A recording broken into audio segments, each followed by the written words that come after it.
Bonsoir et merci d'être fidèle à ce rendez-vous traditionnel des rencontres de la Luciole. Ce soir, nous avons le très grand plaisir d'accueillir Aurélie Jean. Je ne vais pas vous faire tout son CV parce qu'on va y passer toute la conférence, mais quand même, Aurélie Jean est spécialiste de la science algorithmique. Elle est multidiplômée.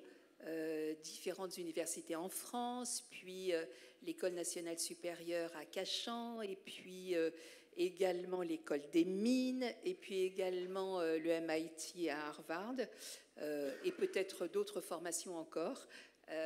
Aurélie Jean donc, est spécialiste de la science algorithmique. Elle est également entrepreneur, puisqu'elle a fondé une société aux États-Unis d'intelligence artificielle qui travaille et manie. La société est basée en France, mais on est répartis entre les États-Unis et la France. Voilà, vous voyez, donc elle rectifie et elle a raison. Elle nous en parlera tout à l'heure de cette société, du domaine dans lequel agit cette société.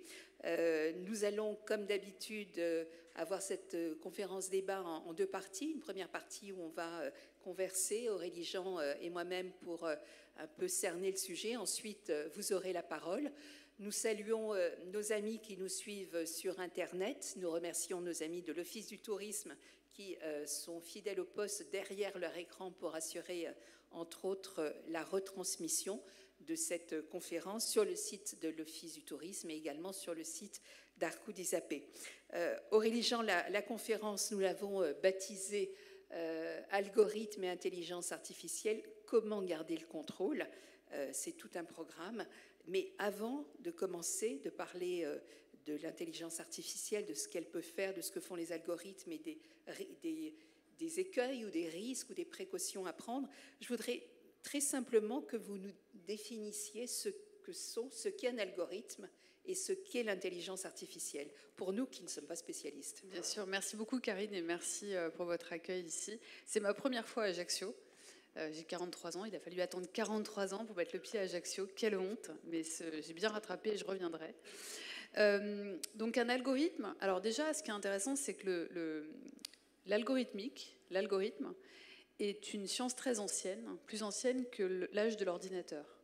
Pourquoi ? Parce que lorsqu'on parle algorithme aujourd'hui, on suppose que ce sont des algorithmes dits numériques qui sont implémentés dans un code de calcul et qui tournent automatiquement sur un ordinateur.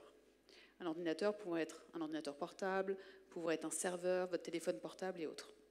En réalité, l'algorithme est bien plus ancien, puisqu'il date en fait de l'époque d'Euclide, 3 siècles avant notre ère, où Euclide avait mis en évidence des méthodes de résolution à la main, parce qu'à l'époque, on n'avait pas d'ordinateur ni de machine mécanique pour faire du calcul, et il avait créé des méthodes de résolution pour aller démontrer des théorèmes. Puisqu'en fait, à cette époque, la plupart... Donc on était à l'époque de la géométrie, il n'y avait pas de mathématiques encore. Hein. Il faudra attendre des siècles après, enfin un millénaire plus exactement, pour voir l'apparition des mathématiques. Mais là, à ce moment-là, on est dans la géométrie.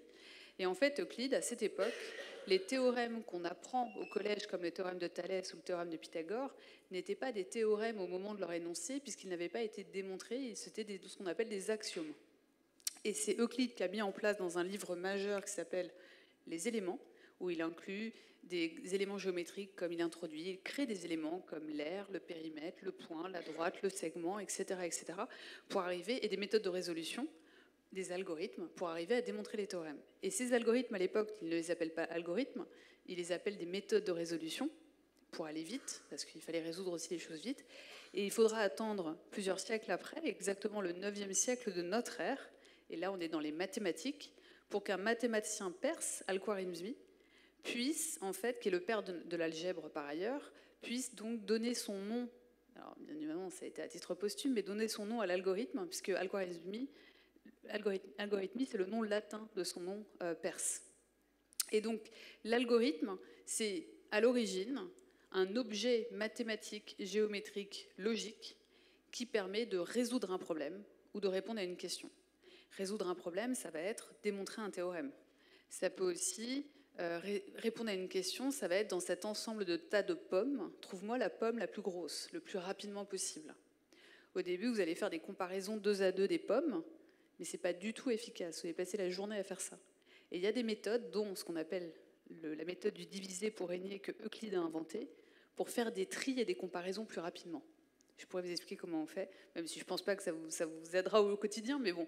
Et je dis ça parce que ça, c'est l'algorithmique, d'aller résoudre des problèmes. Il faudra attendre. Alors, les algorithmes ont évolué, sont devenus plus ou moins complexes, mais il y a vraiment eu un changement à la moitié du XXe siècle où on a créé le premier ordinateur à transistor à l'époque, où on a pu passer du calcul manuel à du calcul automatique. Et de là, c'est passé deux choses. D'une part, on a pu créer des algorithmes pour résoudre des problèmes beaucoup plus compliqués, sous-entendus avec plein d'inconnus, beaucoup plus que quelques inconnus qu'on pouvait résoudre à la main. Par exemple, je réfléchis comme ça, par exemple, aller estimer les cours de bourse avec des équations mathématiques de flux. En fait, donc c'était l'analogie avec de la physique pour aller prédire le cours de bourse. Très difficile de faire à la main, très facile de faire avec une machine. Puis plus tard, on a eu la météo. La météo, les gens ne le savent pas, mais les calculs météorologiques s'appuient sur des gigantesques équations mathématiques, qui sont des équations de la physique, du gradient de température, des différences de pression intégrées dans le temps, sur parfois plusieurs journées, plusieurs heures, etc. Et ces calculs, en fait, sont difficilement réalisables à la main. Ils sont réalisés par des machines, grâce à des algorithmes qui vont transformer ces équations mathématiques en quelque chose calculable par un ordinateur via un algorithme, ce qu'on appelle aussi un solver. Et ce qui est intéressant, c'est que pendant très longtemps, on a eu en France deux industries qui avaient les plus gros ordinateurs, les plus gros calculateurs de pays. C'était Météo France et les banques. Parce que les banques faisaient du calcul très rapide aussi. Donc ça intéresse. Puis il y avait les moyens de payer les calculateurs. Donc on arrive à la moitié du 20e. C'est un peu long comme question, mais vous allez voir, c'est important de retracer. Donc, moitié du XXe siècle, l'ordinateur arrive, on est capable de résoudre des grands problèmes, d'avoir des algorithmes plus compliqués, avec des gros systèmes d'équations mathématiques. Puis, on va arriver à ce qu'on appelle des algorithmes, peut-être vous avez entendu ça, d'apprentissage automatique, où cette fois-ci, au lieu d'aller expliciter soi-même la logique de l'algorithme à travers une équation mathématique ou à travers ce qu'on appelle des structures conditionnelles, si telle condition est satisfaite, alors telle action est appliquée. Par exemple, si l'individu a moins de 18 ans, il ne peut pas avoir une voiture, enfin, des choses comme ça. Ben, en fait, on tombe dans une autre logique où l'algorithme va construire de lui-même sa logique, on va dire implicite, en étant entraîné sur un jeu de données qui représente les scénarios sur lesquels il doit répondre à une question ou résoudre un problème. Donc, je vais vous donner un exemple. Si par exemple on veut, et donc tout ça pour vous dire que les algorithmes, il y en a partout. Il y en a partout, même sans que vous le sachiez, et que ça existe depuis longtemps. La grosse différence aujourd'hui par rapport à il y a 20 ans, c'est qu'aujourd'hui on a des algorithmes de plus en plus abstraits, implicites, qui peuvent résoudre des problèmes qu'on n'était pas capable de résoudre avant parce qu'on n'était pas capable de les mathématiser explicitement, et qu'on a des calculateurs qui sont beaucoup plus importants aujourd'hui qu'il y a 20 ans. Typiquement, si vous voulez par exemple créer un algorithme qui va identifier la présence d'un chien sur une photo. Alors vous allez me dire, c'est complètement idiot comme algorithme. Moi-même, je sais identifier un chien sur une photo. Je sais que vous savez identifier un chien sur une photo, mais vous ne saurez peut-être pas le faire sur 20 000 photos en seulement 1 minute, alors qu'un algorithme peut le faire. Donc ça, on va construire un algorithme pour identifier la présence d'un chien sur une photo. Vous pouvez partir sur les algorithmes historiques, que j'appelle explicites, qui vont, du coup, on va expliciter la présence d'un chien sur une photo. On va dire, un chien, ça a 2 oreilles, ça a une certaine forme, et puis on va dire, un chien, ça a une fourrure, qui va donner une certaine texture à l'image. En fait, ça ne marchera pas. Avec des outils d'analyse d'image classiques, ça ne marchera pas. Pire, vous allez confondre chien, chat, loup, renard, belle-mère, c'est dommage quand même. Ça, c'est pour mon ex-belle-mère que je dis ça. Mais j'adore les belles-mères, c'est celle-là, c'est un peu compliqué. Donc voilà, et je vous dis ça, donc c'est pas possible. Du coup, pendant très longtemps, on n'a pas fait des grands bonds dans un domaine qui s'appelle le computer vision, ce qu'on appelle la vision computationnelle, donc tout ce qu'il y a dans les jeux vidéo, dans la détection d'images par exemple. Les gens ne le savent pas, mais quand on va cultiver des tomates, ces tomates passent sur des chaînes de production avec des caméras qui vont aller identifier le niveau de maturité de la tomate pour les trier. Ça, c'est de la reconnaissance d'images. En fait, c'est très difficile de le faire avec des outils explicites. On va du coup faire de l'apprentissage automatique. Et donc, pour arriver à résoudre ça, on fait de l'apprentissage automatique pour identifier un chien. Et l'idée, c'est la chose suivante. Je vous le fais très grossièrement. On part d'un algorithme qu'on appelle générique, qui a plein de paramètres à identifier. Et cet algorithme, on va l'entraîner sur un jeu de photos. Et pour chaque photo, on saura si chaque photo a un chien ou pas. Et on a la réponse. Et l'idée de chiens de toutes les couleurs, de toutes les races, etc. Et l'idée, c'est qu'on va entraîner, donc c'est un calcul d'optimisation pour aller identifier tous les paramètres de l'algorithme, mais à la fin, on a un algorithme avec tous les paramètres identifiés, un algorithme qu'on dit convergent, qui va être capable, pour une nouvelle photo sur laquelle il n'a pas été entraîné, de reconnaître la présence d'un chien. Et l'algorithme, en fait, ce qu'il fait mathématiquement, c'est qu'il va identifier tous les signaux faibles et forts et les schémas répétitifs de ce qu'est un chien. La grosse différence avec nous, c'est que l'algorithme saura identifier un chien sans jamais savoir ce qu'est un chien, alors que nous, on sait ce qu'est un chien. Et c'est la grosse différence avec l'être humain, et du coup, on arrive après vers l'intelligence artificielle, c'est que l'algorithme, c'est ce qui va faire fonctionner une intelligence artificielle. Dans l'intelligence artificielle, vous avez plein de branches. Vous avez la branche de la robotique, des gens qui vont travailler sur les machines, sur le hardware, des gens qui vont travailler sur la sociologie. Par exemple, le rapport homme-machine, quel va être l'impact du fait d'être entouré de machines au quotidien. Des gens qui vont travailler sur la philosophie politique de l'intelligence artificielle, c'est-à-dire les rapports de force, de puissance, se questionner sur notre existence dans l'ordre du monde, etc., au regard des évolutions technologiques. Et puis, vous avez des gens, c'est une grosse partie, qui va travailler sur l'algorithme, donc les données, l'algorithme, donc vraiment le modèle d'IA. Et donc, moi, je travaille là-dessus. Et petite précision, et peut-être je pourrais revenir après sur le mot IA et pourquoi c'est un mot qui est controversé, mais petite précision, et ce qui est intéressant à savoir, c'est qu'il y a une grande partie des algorithmes aujourd'hui qui sont ce qu'on appelle hybrides. Ils ont une partie d'explicite qu'on va expliciter à la main et une partie implicite qui va être entraînée sur un jeu de données. Et ça, c'est important à comprendre. En particulier aujourd'hui, à l'heure des modèles de langage très très grands, quand vous utilisez ChatGPT, tous ces outils, c'est des modèles de langage très, très grands derrière. Je ne sais pas comment dire en français, large language model. Enfin, et ces modèles, en fait, typiquement, ils sont entraînés, donc c'est du pur implicite, mais ils vont être contraints, ils vont être alignés pour forcer certaines réponses ou empêcher d'autres. Par exemple, si vous lui demandez à ChatGPT est-ce que les femmes sont meilleures que les hommes, je ne vais pas dire ce que je pense. En fait, ChatGPT, il va dire je suis une intelligence artificielle, ce n'est pas une question à poser, ni même une réponse à donner, les hommes et les femmes sont égaux. Donc il est politiquement correct. Voilà, parce qu'en fait, s'il devait sortir statistiquement ce qui est dit sur Internet, dans les jeux de données sur lesquels il a été entraîné, puisque la majeure partie vient d'Internet, une petite 30%, je crois, vient de Wikipédia, et le reste vient de bases de données ouvertes, en réalité, il y a de grandes chances qu'il soit très sexiste et très misogyne.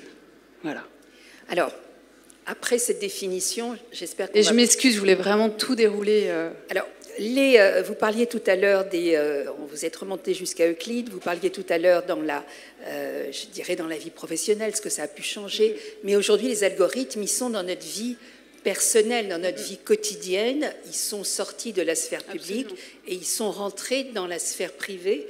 Et dans la sphère très privée, je prends votre dernier livre, on en parlera tout à l'heure, sur Amour et sexualité au temps des algorithmes.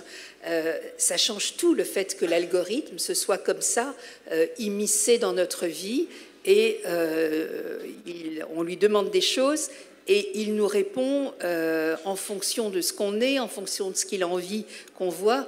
De quelle manière, justement, ces algorithmes, aujourd'hui, arrivent à capter ce que même nous, implicitement, nous ne connaissons pas de nous-mêmes. Alors, l'algorithmique ou l'intelligence artificielle, appliquée à un domaine, que ce soit la santé, la finance, l'éducation, l'agriculture, le transport, l'énergie, peu importe, va rendre ce domaine plus précis, plus prédictif, plus personnalisé. Et donc, lorsque ça touche à nos vies quotidiennes, personnelles et pas que professionnelles, en effet, on va tendre vers des services plus précis, personnalisés et prédictifs. Et quand vous dites « il me sert, il me connaît, il répond », enfin, c'est exactement ça. Maintenant, comment ça fonctionne dans les faits? C'est que ces algorithmes vont capturer des signaux faibles et forts dans le comportement que vous avez avec la machine. Typiquement, si je vais prendre le cas le plus symptomatique, c'était typiquement ChatGPT. Qui dans la salle a déjà utilisé ChatGPT? Bon, typiquement, moi j'adore faire des tests et voir comment ça réagit. ChatGPT, en fait, a été déployé publiquement sans préparer les gens à savoir ce qu'ils avaient entre les mains. Et ce qui est très intéressant, c'est que c'est la 3e version qui est sortie publiquement. Il y en a eu 2 autres avant. Et c'est très intéressant parce que on a été nombreux. Moi, j'ai travaillé sur des modèles de langage quand j'étais à Bloomberg en 2017. Google a commencé bien avant. Enfin, tout le monde travaillait sur des modèles, sauf qu'ils restaient dans un domaine professionnel d'experts. Là, on l'a sorti, on l'a mis auprès du public. Donc, le public n'était pas prêt. Et c'est là où j'ai vu qu'il y avait eu un emballement autour de ces technologies et de l'intelligence artificielle et des algorithmes en général, à cause de ce cas particulier de ChatGPT, où les gens ont été amenés, comme vous l'avez très bien dit, à dire « il me connaît, il me comprend », voire « il ressent ce que je pense », etc., etc. Et en fait, toutes ces choses-là ont une raison rationnelle, mathématique, statistique, et ont une raison non rationnelle. Enfin, une cause, pardon, non rationnelle. La cause rationnelle est toute simple. Enfin, toute simple. Encore faut-il le faire, mais on avait des jeux de données en conséquence et des capacités calculatoires. Les algorithmes, en fait, sans rentrer dans les détails, ont été entraînés pour aller capturer en fait des signaux faibles, forts, des schémas répétitifs de conversation, d'informations sur le net, sur Internet, sur tout, un peu tout et n'importe quoi. Vous, quand vous interagissez avec cette machine, vous lui rentrez ce qu'on appelle une requête pour qu'en retour, il vous génère une réponse. Quand il génère sa réponse, il y a 2 choses qui agissent. Premièrement, il va rechercher dans sa base de données, enfin, dans le réseau, donc j'essaie de trouver des mots simples, mais l'algorithme en fait contient tous les schémas répétitifs et les signaux forts et faibles de la question que vous lui avez posée, comme par exemple, écris-moi un paragraphe décrivant la ville d'Ajaccio. Et il va aller chercher, en fait, ce qui est le plus représentatif, statistiquement parlant, dans la base de données sur laquelle il a été entraîné, et il va vous générer un paragraphe décrivant la ville d'Ajaccio. Parfois, il y a peut-être du copier-coller avec des textes qui sont très souvent utilisés, etc. Il y a un deuxième aspect qui va être, donc là, il y a déjà des risques, parce que, alors c'est génial, moi je suis à fond pour les IA génératives, etc. Mais il faut juste prendre conscience de comment ça marche. Donc il y a ça. Donc déjà, il peut y avoir des erreurs dans les réponses générées, parce que statistiquement, il y a des choses qui peuvent... Quand vous savez qu'il y a un jeune sur 4 de moins de 25 ans qui pense que la Terre est plate, ça peut être problématique quand vous demandez si la Terre est plate. Puis, il y a un deuxième effet, c'est votre manière d'interagir avec l'outil. L'outil va apprendre, même si le terme apprendre anthropomorphise l'outil, l'humanise, le personnifie, mais va détecter des schémas répétitifs dans vos interactions avec l'outil. Et du coup, il peut à un moment donné personnaliser la manière d'échanger avec vous. C'est là qu'il découvre, qu'il connaît en fait voilà. comment vous réagissez, comment vous pensez. Exactement. Et en fait, plus généralement, parce que c'est vrai que c'est un cas très compliqué à expliquer, plus généralement, quand vous allez sur des... Par exemple, on va prendre un cas beaucoup plus simple, quand vous allez sur un je sais pas, un outil, un site web de vente en ligne de, je sais pas moi, de chocolat, ben en fait, typiquement, vous allez regarder certaines boîtes de chocolat, en acheter d'autres, vous allez visiter le site, vous allez avoir un certain comportement sur le site qu'un algorithme de recommandation, de suggestion de produits à acheter va identifier, et il va pouvoir vous comparer avec d'autres utilisateurs type, consommateurs type, pour arriver à vous suggérer des choses que ces consommateurs ont aimées, avec l'idée que vous aimerez, qui vous plairont en retour. Et là aussi, c'est encore aller chercher un service personnalisé en comprenant votre comportement. Donc on est vraiment en fait dans un... Et c'est pour ça que ces outils veulent absolument attirer votre attention et vous garder le plus longtemps possible, parce que plus vous interagissez avec les outils, plus ils comprennent ce que vous attendez, ce que vous voulez. Et quand vous dites, oui, mais ils peuvent même comprendre des choses qu'on ne voit pas nous-mêmes, c'est la puissance aussi de ces algorithmes, c'est qu'ils peuvent aller détecter des signaux tellement faibles de choses que vous aurez peut-être du mal à verbaliser vous-même. Après, il y a aussi le phénomène d'autoréalisation, de prophétie autoréalisatrice. Et c'est le cas, par exemple, typiquement, si on vous dit « achetez cette boîte de chocolat, c'est celle que vous allez adorer », mais en fait, vous l'achetez, vous l'aimez, mais est-ce que vous l'aimez parce que vous l'auriez vraiment aimé, ou est-ce que vous l'aimez parce qu'on vous a dit que c'était celle-là qui allait... Vous voyez ce que je veux dire? Donc il y a plein de phénomènes à étudier, et c'est là où l'intelligence artificielle n'est pas que mathématique et algorithmique, elle est peut-être bien plus, elle est sociologique, elle est psychologique, philosophique, économique. Et c'est vrai qu'il faut absolument que les gens de matières autres que les mathématiques, la statistique, l'algorithmique, puissent s'approprier cette science pour aller tacler les grands sujets en lien avec cette science et qui ne sont pas suffisamment approchés aujourd'hui, selon moi. Par exemple? Typiquement, la philosophie politique de l'IA, ou la philosophie de l'IA. Il y a des vrais gens qui travaillent sur ces sujets. En France, vous en avez un qui s'appelle Daniel Andler, que je vous recommande, que je cite dans mon bouquin, et que j'adore. C'est un mathématicien français qui est aussi philosophe et qui aborde l'intelligence artificielle et en particulier l'idée que quelques-uns disent, à savoir que dans un futur plus ou moins lointain, l'IA aura des émotions et conscience de son existence, ce qui est une aberration, parce que c'est un objet mathématique, et même si on a l'impression que l'IA a des émotions, elle n'a pas d'émotions. Elle nous donne l'impression, parce que nous sommes humains, nous avons des neurones empathiques, des neurones miroirs, et on développe de l'empathie pour des choses qui nous ressemblent. Donc si un chatbot vous dit tous les matins « Karine, je vous aime », à un moment, vous allez peut-être le croire. Sauf que ce n'est pas parce que le chatbot vous dit « je vous aime » qu'il le ressent. Et à chaque fois, je donne cette blague, et je la donne dans le livre, parce que c'est un passage rigolo dans le livre. Quand j'ai dit ça à un ami à moi qui est philosophe, justement, Thomas d'Outrepont, parce que je dis, bah voilà, j'ai trouvé la raison pour laquelle l'IA n'a pas d'émotion, c'est qu'il peut simuler une déclaration d'amour sans la maîtriser, la ressentir. Et là, il me dit, bah Aurélie, quand un homme te dit je t'aime, tu ne sais pas s'il est sincère dans ses déclarations. Du coup, j'ai dû creuser pour mon livre, et j'ai été chercher du côté des neurosciences. Et c'est ainsi que j'ai découvert Daniel Andler, parce qu'il parle des neurosciences. En fait, j'ai découvert avant Damasio, le neuroscientifique américain d'origine portugaise, qui a écrit un livre qui s'appelle « Spinoza avait raison », et dans lequel Daniel Andler cite Damasio. Et en fait, il explique la chose suivante, c'est que, donc pourquoi Spinoza? Parce que Spinoza disait que le corps et l'esprit allaient ensemble, contrairement à Descartes qui avait une vision dualiste en disant que le corps et l'esprit étaient séparés, et donc c'est très chrétien aussi, c'est-à-dire que l'esprit appartient à Dieu et notre corps appartient à nous sur Terre, et c'est en cela qu'on est mortel, mais l'esprit existera toujours. Spinoza dit le corps et l'esprit vont ensemble. Et en fait, ce que Damasio explique en tant que neuroscientifique, c'est pour ça qu'il dit que Spinoza avait raison, c'est de dire en fait, sans la présence d'un corps organique, vous ne pouvez pas avoir des émotions. Pourquoi? Parce que les émotions, c'est une réaction de votre cerveau à un stimuli extérieur que votre corps capte. Mais est-ce que le stimuli extérieur, il peut être fait par une machine? C'est exactement ce sur quoi les gens travaillent aussi. Ouais. Et pas dans le sens de Damasio, comme il l'explique neuroscientifiquement. Il dit, on pourra, bien sûr qu'on pourra, par exemple... Parce que vous avez des gens, vous en parlez on va revenir sur ce livre, parce qu'il est quand même très illustratif de tout ce que vous nous dites, mais dans ce livre, vous parlez beaucoup des sites de rencontres qui sont presque un condensé de tout ce que vous êtes en train de dire. Parce que, alors, je voudrais...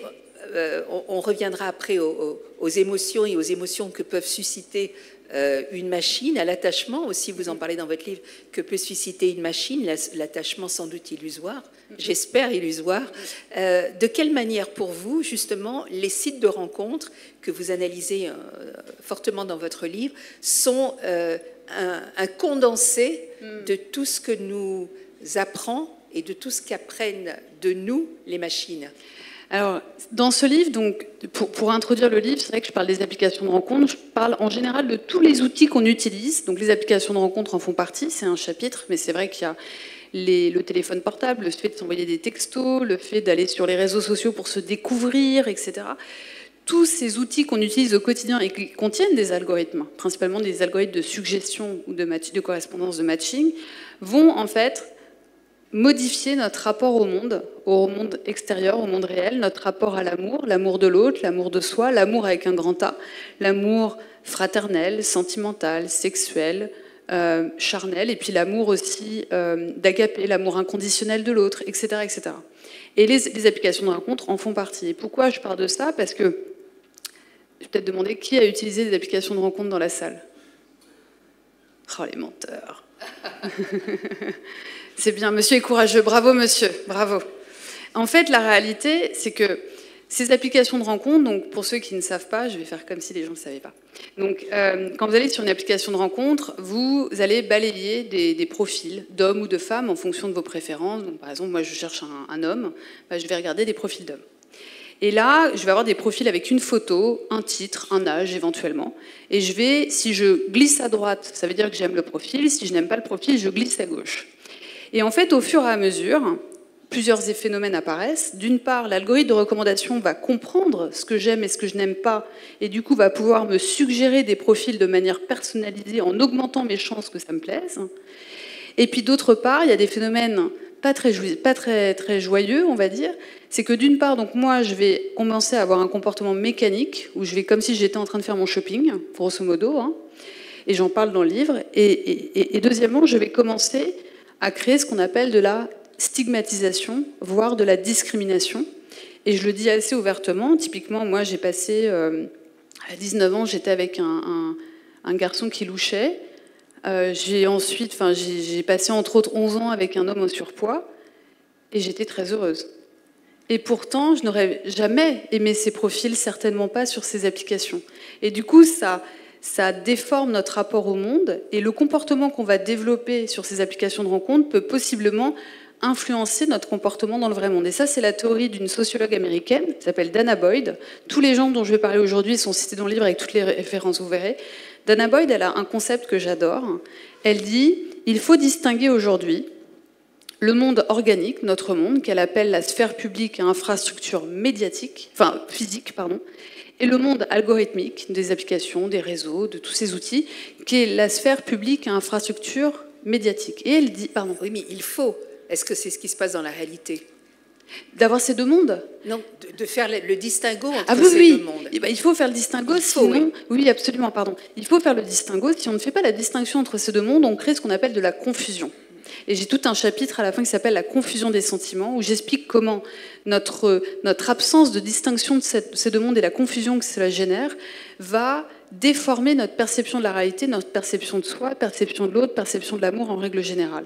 Et ça a plein de conséquences, ça. Je vous donne un seul exemple qui, moi, m'a frappé en lisant ces livres. Quand on est dans le monde physique, là, lorsqu'on agit, lorsqu'on agit publiquement, ou lorsqu'on se parle, lorsqu'on va manger, lorsqu'on va... Voilà, on s'observe les uns les autres.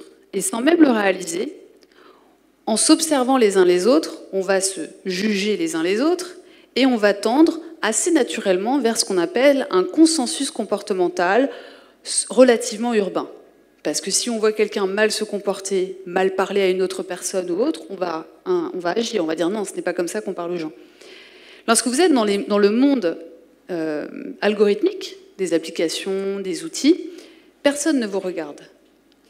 Et ce qu'elle explique, et c'est très juste, c'est très intéressant, c'est qu'il n'y a aucun consensus comportemental sur ces réseaux, parce que bien souvent, on peut envoyer des commentaires ou s'écrire les uns les autres, et on n'observe pas les commentaires qui sont postés sur les posts de nos amis.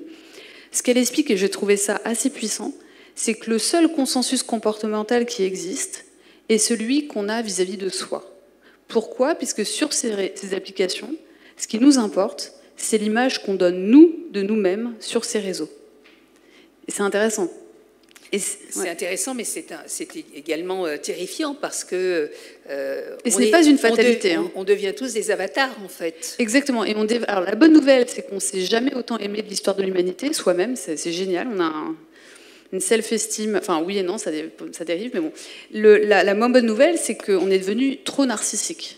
Et c'est vrai, par contre, et c'est ça que je dis toujours, c'est que ce n'est pas la faute des algorithmes, c'est la faute des gens qui ont décidé, les propriétaires de ces outils, de concevoir ces algorithmes de la sorte, dans l'objectif d'attirer et de retenir votre attention le plus longtemps possible sur ces outils. On s'est tous vus aller sur un réseau social, moi la première, à balayer des vidéos, des photos. Enfin, moi j'ai plein de photos de petits chats et de petits chiens, mais j'adore ça. Puis 10 minutes passent, j'ai perdu 10 minutes à regarder des petites photos de petits chiens et de petits chats. Et parfois vous regardez des choses bien plus graves que ça. Et en fait, ils retiennent votre attention. Et le modèle économique s'appuie, c'est qu'en retenant votre attention, vous pouvez forcément, ils vont pouvoir capturer plus de données comportementales, et c'est ce qui crée le moteur économique de ces plateformes. Mais ce n'est pas une fatalité. S'ils revoyaient leur modèle économique, notre temps d'attention ne deviendrait plus le moteur de ces plateformes. Par ailleurs, et ça c'est un papier sur lequel je travaille avec le professeur Marc Esposito, qui est à Harvard, on est parti de cette idée, on s'est dit en fait, on est en train de passer d'un modèle économique de l'attention, de ces plateformes qui vont attirer votre attention, à un modèle économique de l'attachement. Et c'est ce que vous disiez, c'est-à-dire qu'on va retenir les gens sur des outils, non pas en attirant leur attention et en retenant leur attention, donc en faisant en sorte qu'ils restent le plus longtemps possible, en retenant leur attention, mais plutôt en créant de l'attachement émotionnel avec la machine. Et typiquement, quand vous échangez avec un agent conversationnel assez élaboré, vous allez avoir à un moment donné, moi j'ai plein de gens autour de moi qui me le disent, ils me sortent des phrases, des affirmations où on sent qu'ils ont créé de l'attachement émotionnel avec l'outil et du coup, ils sont restés plus longtemps sur l'outil en question. Donc on est en train d'écrire un papier pour dire comment on passe d'un modèle économique de l'attention à un modèle économique de l'attachement avec toutes les conséquences. Mais quelle est la finalité de ce modèle économique de l'attachement ? Toujours faire plus d'argent pour les propriétaires de ces plateformes. Et c'est là où, en fait, je vais vous dire, il y a vraiment des solutions. Typiquement, le phénomène qui pousse à ces suggestions très pointues, très personnalisées, c'est la manière dont les algorithmes fonctionnent aussi. Et en fait, si on ne cherchait pas à retenir l'attention des gens le plus longtemps possible, on leur suggérerait des choses qui possiblement peuvent ne pas leur plaire, mais ils auront un rapport beaucoup plus sain avec la machine. Voire, même émotionnellement, il y a plein de choses qui sont faites aujourd'hui qui ne devraient pas être faites. Par exemple, lorsque vous avez, je parle toujours de ChatGPT, mais il y a plein d'autres outils comme ça. Moi, j'utilise principalement Gemini, pas pour écrire mes livres, mais j'utilise, je le dis parce que je le dis, moi, aucun problème, je l'utilise pour générer des images. Là, je viens de faire un deck, enfin, comment on appelle ça, une présentation, parce que je suis en pleine levée de fonds, il fallait générer des photos, et je ne trouvais pas les photos que je voulais. Donc, j'ai généré ces photos avec Gemini, en travaillant sur la requête, en expliquant ce que je voulais, et j'ai mis sur mes présentations générées par Gemini 2.0, donc je suis conforme à la loi. C'est pour bien dire que c'est le résultat d'une machine. Maintenant, quand vous allez sur ChatGPT, et c'est pareil sur Gemini, je crois, quand vous, je me rends même plus compte, quand vous tapez une requête et que l'outil est en train de générer une réponse, vous avez, pour ceux qui l'observent, vous avez des petits points qui apparaissent. Comme si quelqu'un était en train de taper ou de réfléchir. Si vous voulez faire un processus, en effet, de génération de réponses comme on l'a dans n'importe quel site, il ferait une roue qui tourne, comme un pendule. Or, ils font ces petits points. Ces petits points, en fait, je pense qu'il y a une vraie ambition de manipulation de son cognitive, puisqu'en réalité, vous avez l'impression que quelqu'un est en train de taper sur son clavier de l'autre côté de l'écran. Vous voyez ? De la même manière que vous avez ça quand une vraie personne, en effet, vous envoie un message instantané et qu'en effet, on a ces petits points qui apparaissent. Ce sont des petits détails qui jouent avec nos émotions et notre empathie naturelle en tant qu'humain, qui va faire qu'à la fin, on va développer un effet qui est très connu, qui a été découvert dans les années 60, en 67 exactement, qui s'appelle l'effet ELISA. Et ça, j'en parle dans le livre. Ouais. Alors, cet effet ELISA, cet attachement, comment on fait pour résister aux algorithmes tout en les utilisant? On verra tout à l'heure par vos travaux que ça peut être, c'est génial, les algorithmes, c'est incroyable. Et c'est utile à la société, on le verra tout à l'heure. Mais comment garder son libre arbitre, comment résister à ce qui est tellement insidieux, qui semble tellement insidieux? Alors déjà, c'est comprendre ce qu'est l'effet ELISA. Donc tout ce qu'on vient de dire là, c'est-à-dire quand vous interagissez avec un outil qui comporte des caractéristiques dites anthropomorphiques, donc ça ressemble à l'humain, dans son apparence physique, dans les mots utilisés, dans tous ces petits détails qui donnent l'impression qu'un humain est derrière, vous allez systématiquement développer de l'empathie. Si vous êtes empathique. Si vous n'êtes pas empathique ou plutôt sociopathe, c'est plutôt une autre histoire. Normalement, vous développez de l'empathie et de ce fait, vous allez vous attacher émotionnellement. Donc déjà, comprendre ce qu'est l'effet ELISA. Moi, le fait de savoir que ça existe et d'en comprendre les mécanismes, un minimum, me permet, en fait, dès que je vois que je me fais avoir, de sortir. Oui, mais vous êtes outillé intellectuellement pour ça. Comment on fait, l'effet ELISA, tout le monde peut le comprendre. Comment font les jeunes? Parce qu'eux manient... les algorithmes, ils ne manient pas les algorithmes, mais ils manient les outils. Les outils compagnons, comme on dit.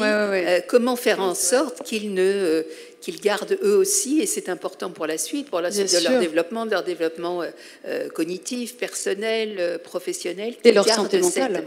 Et sentimentale aussi, qui gardent le contrôle. Alors, déjà, l'effet ELISA, tout le monde peut le comprendre.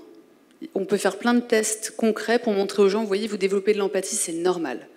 Et par ailleurs, l'effet ELISA a aussi des effets positifs. À l'hôpital de Montréal, moi j'avais vu ça, ils utilisaient des peluches avec des chatbots, des agents conversationnels assez simples à l'intérieur pour communiquer avec un enfant malade, pour encourager l'enfant à prendre ses médicaments. Donc voilà, il y a des choses qui sont très bien.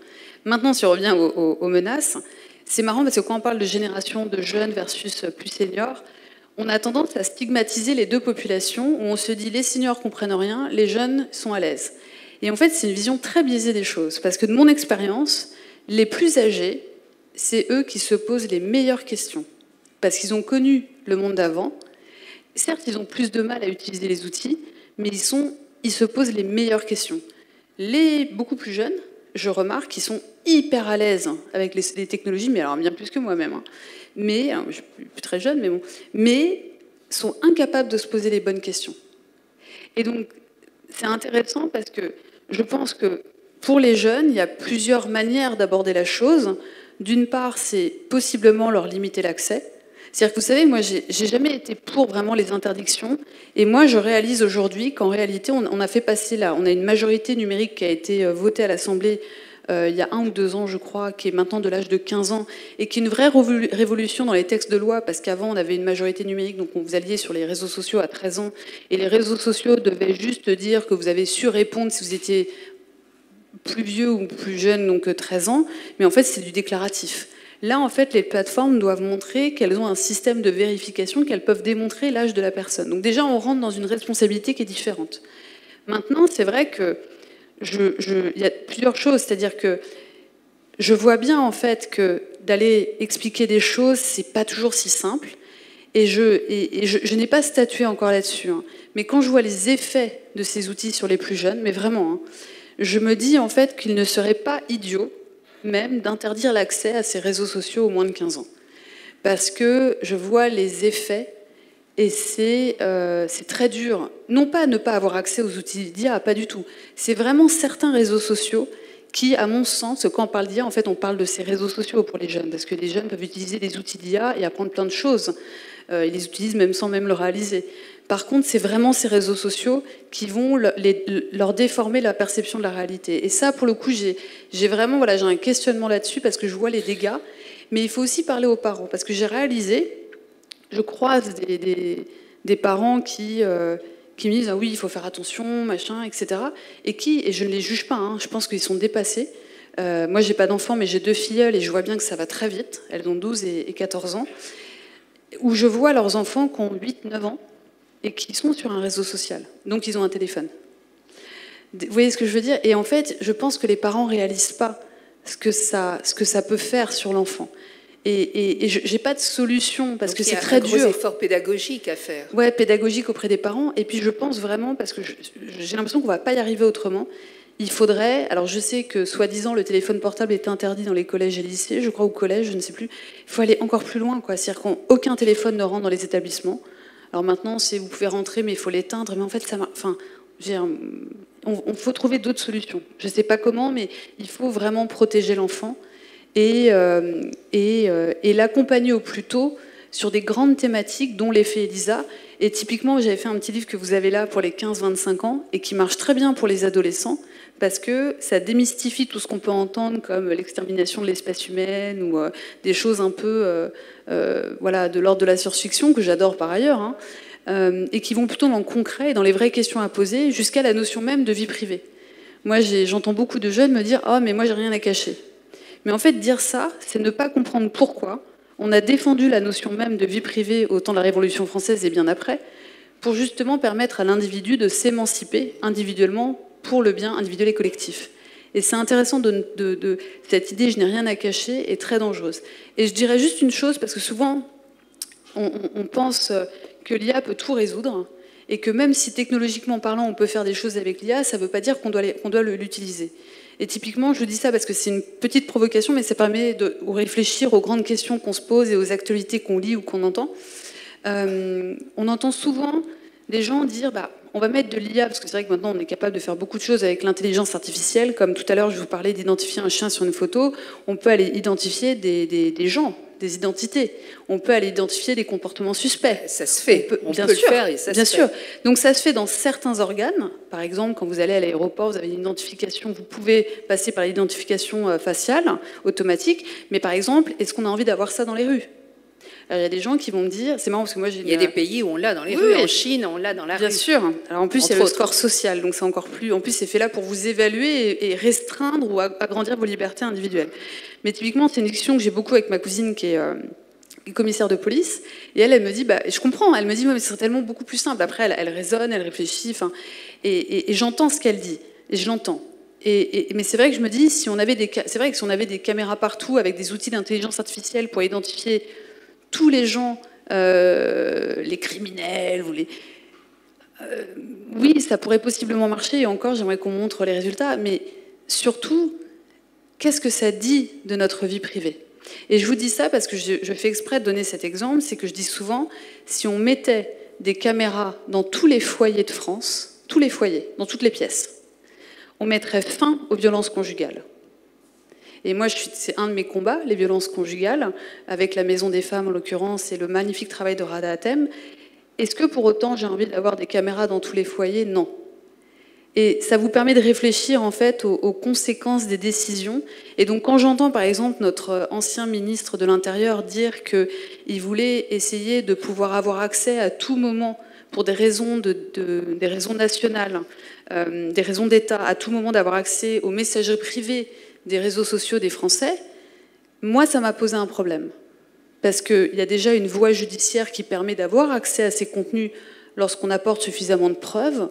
On ne peut pas aller vers une ouverture de sa vie privée pour des raisons nationales, alors même qu'il y a des moyens qui fonctionnent, qu'on doit peut-être améliorer. Donc il faut faire très attention. Mais cet accès à la vie privée, il est réel, il est déjà effectif pour un tas de...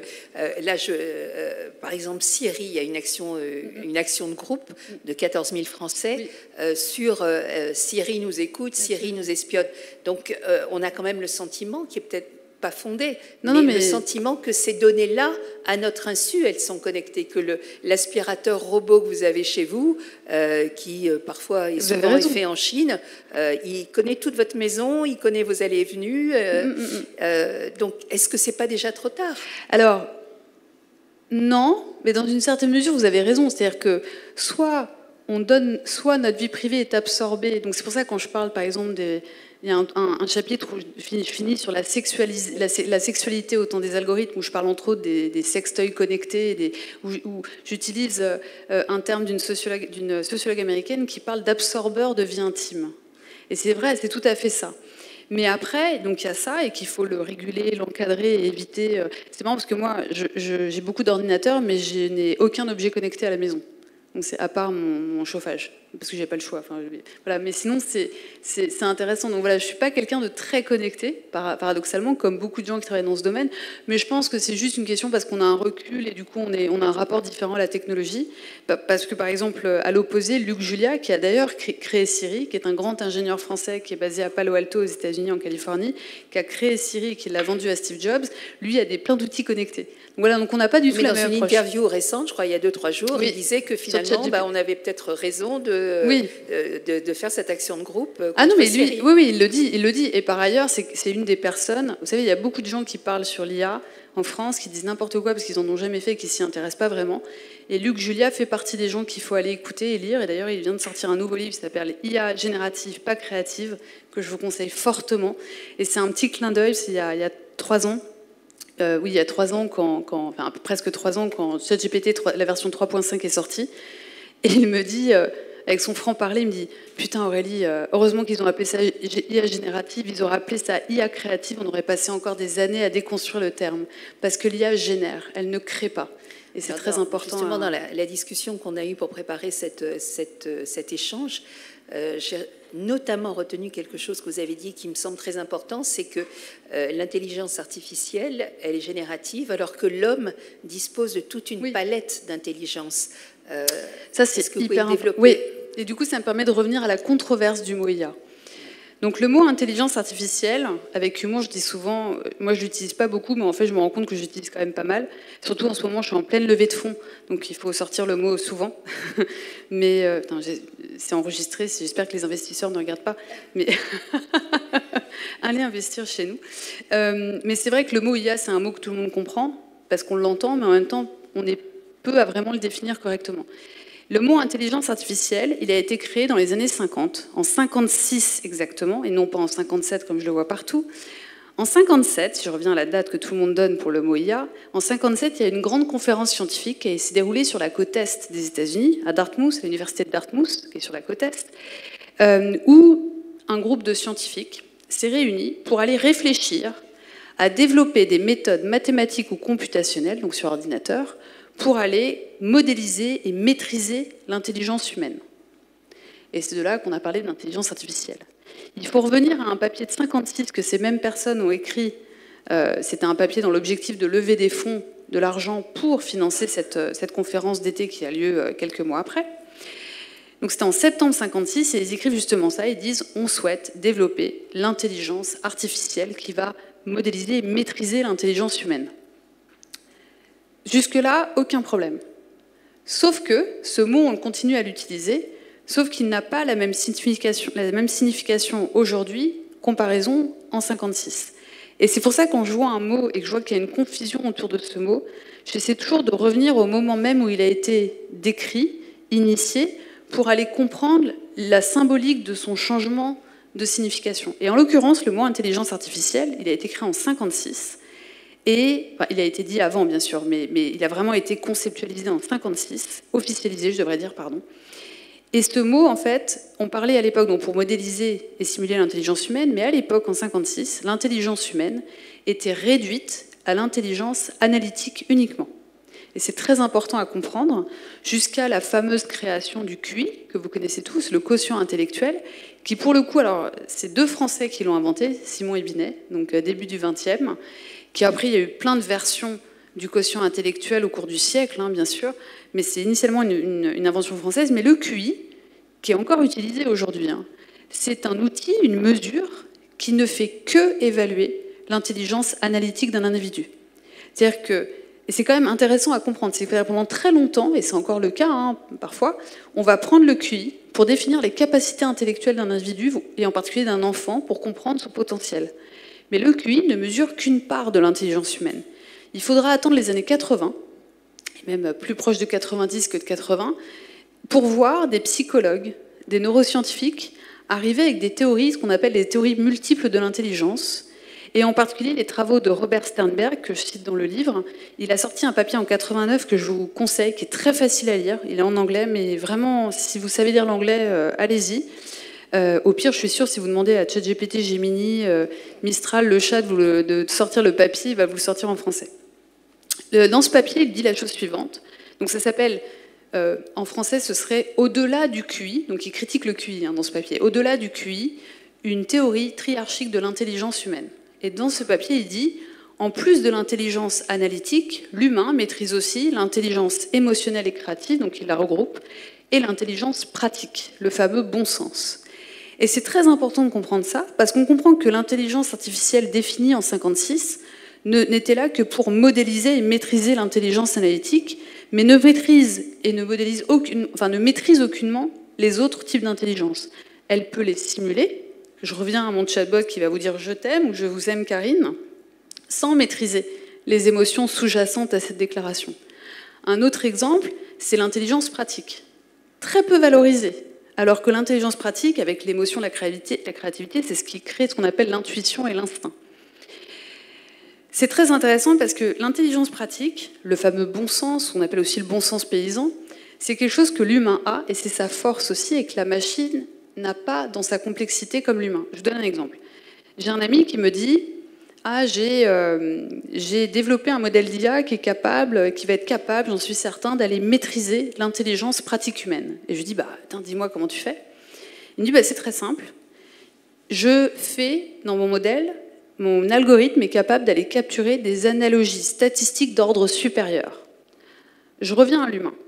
Qu'est-ce que l'intelligence pratique? Je vous donne un exemple tout bête. Quand vous êtes petit, et vous voyez, je donne cet exemple dans le livre, donc je fais exprès comme ça vous pourrez retrouver à chaque fois les exemples dont je parle, et vous avez intérêt à acheter le livre. Hein. Sauf si vous l'avez déjà. En fait, l'idée, c'est que quand vous êtes petit, que vous voyez un cheval pour la première fois, quand vous en voyez un autre, même quelques mois après, un cheval d'une couleur différente, d'une taille différente, d'une race différente, il y a de fortes chances que vous reconnaissiez un cheval. Pourquoi? Parce que vous avez en effet fait l'analogie entre ces deux animaux. Mais le bon sens, l'intelligence pratique, c'est plus qu'une analogie statistique. C'est bien plus que ça. C'est des émotions, c'est une grosse part de créativité et plein d'autres choses. Et donc réduire l'intelligence pratique à des analogies statistiques d'ordre très supérieur, c'est réduire ce qui fait de nous des humains. Et je vous dis ça parce qu'il y a une tendance aujourd'hui que je comprends, mais que je ne justifie aucunement, alors qu'on devrait utiliser l'intelligence artificielle pour redéfinir l'humain en étant encore plus humain, par exemple, moi je crois beaucoup que d'aller faire des modèles, et ça a déjà fonctionné, faire des modèles en fait pour essayer de modéliser le plus proche possible notre comportement va permettre de comprendre notre comportement, va permettre de comprendre ce qu'est une émotion, une pensée, etc. Certains vont en fait redéfinir ce qu'est l'humain en se rapprochant de ce que fait la machine pour ensuite affirmer, de manière somme toute malhonnête intellectuellement, qu'ils ont fait un modèle, qu'ils maîtrisent l'intelligence humaine. Alors qu'en fait, il faudrait s'en éloigner. Donc en fait, c'est ça que je dis, c'est-à-dire qu'il faut faire très attention à ce que vous entendez, ce que vous lisez, de gens qui souvent ne sont pas du domaine, et lorsque une ou deux personnes du domaine le dit, c'est souvent en fait, sans faire de diffamation ou de procès d'intention, hein, c'est vraiment en fait avec des intentions qui ne sont pas les bonnes, et s'ils sont persuadés de ça, vous savez, moi je dis souvent, j'ai un autre ami, je ne le citerai pas, je ne cite pas mes amis quand je ne suis pas d'accord avec eux, mais qui me dit « Ah mais la machine arrivera à avoir de l'empathie, la machine… » Et en fait, parce que lui n'a pas d'empathie. Enfin, voilà, je l'adore, c'est mon pote, mais il n'a pas beaucoup d'empathie, donc pour lui, c'est peut-être normal. Mais non, il faut vraiment envisager la machine comme un objet mathématique numérique très puissant, qui résout des problèmes abstraits de très grande taille, qui nous bluffe déjà, qui nous a dépassés sur plein de sujets. Moi, quand les gens me disent « Quand est-ce que l'IA va nous dépasser ?», l'IA nous dépasse déjà depuis très longtemps. On a de l'intelligence artificielle aujourd'hui qui va nous détecter des maladies, qui va nous… Voilà, je voulais qu'on en vienne aussi à ce que ça peut faire quand même. Formidable, formidable. Votre entreprise est spécialisée dans le domaine de la santé. Absolument. Par exemple. Alors nous, typiquement, déjà dans le passé, moi j'ai beaucoup travaillé dans la santé. J'ai travaillé sur le traumatisme crânien. Grâce à des modèles, j'ai pu aller identifier les signaux de mécanismes de traumatisme crânien chez un humain. J'ai travaillé sur le cœur, sur la régénération du muscle cardiaque en laboratoire et d'améliorer la technique. Et puis là récemment avec notre société Infra, qui est très jeune, hein, qui a 3 ans, mais le projet a 5 ans, en fait on a développé une IA, un algorithme, capable d'aller identifier sur une simple mammographie standard le signal faible du cancer du sein, c'est-à-dire le cancer au stade invisible. Quand vous visualisez, lorsque le radiologue visualise une tumeur sur une mammographie, le cancer a souvent mis 2 à 5 ans pour se développer. Donc l'idée, c'est d'essayer d'arriver encore le plus tôt possible. Et on a aussi une autre solution avec celle-là, qui cette fois-ci, toujours sur une simple mammographie, va évaluer les risques cardiovasculaires de la femme à partir de l'analyse de sa mammographie, et plus particulièrement de l'analyse du taux de calcification des canaux mammaires, qui a une corrélation avec le taux de calcification. Ça, c'est déjà effectif ou c'est un domaine de recherche? Alors, on a développé la solution. On va rentrer en marquage CE pour pouvoir se déployer, si tout se passe bien, fin de l'année prochaine. Bon, voilà. On clôt cette première partie quand même sur des éléments positifs. Ah, mais il y en a plein. L'homme est irremplaçable. Il ne sera jamais remplacé par la machine parce qu'il a une intelligence beaucoup plus vaste. Mais on a des tâches qu'on fait… Excusez-moi, je vous interromps, Karine. On fait des choses au quotidien qui peuvent être remplacées ou aidées par de l'IA.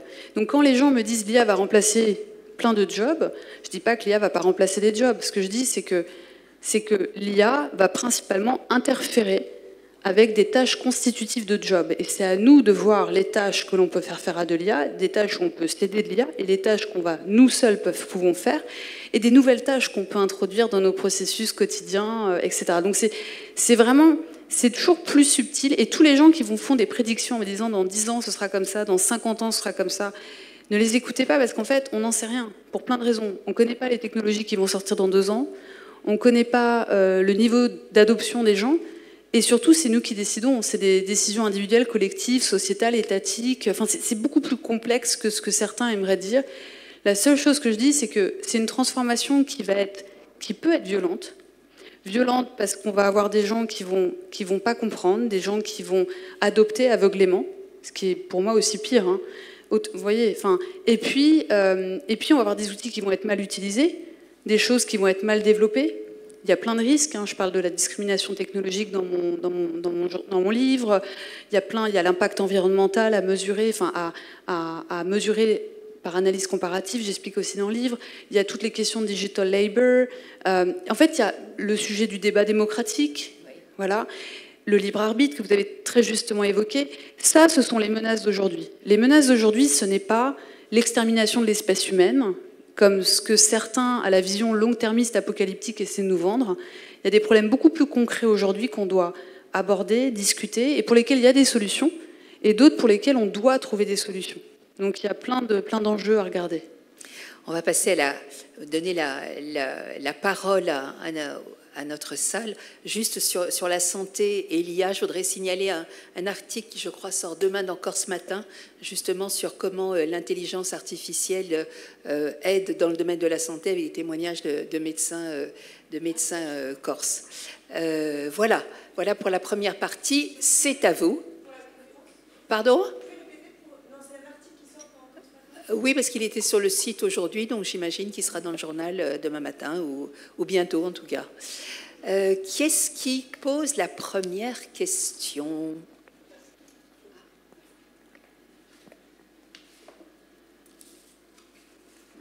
Et je m'excuse, il y avait tellement de choses à dire, Karine, donc on pourrait passer des heures.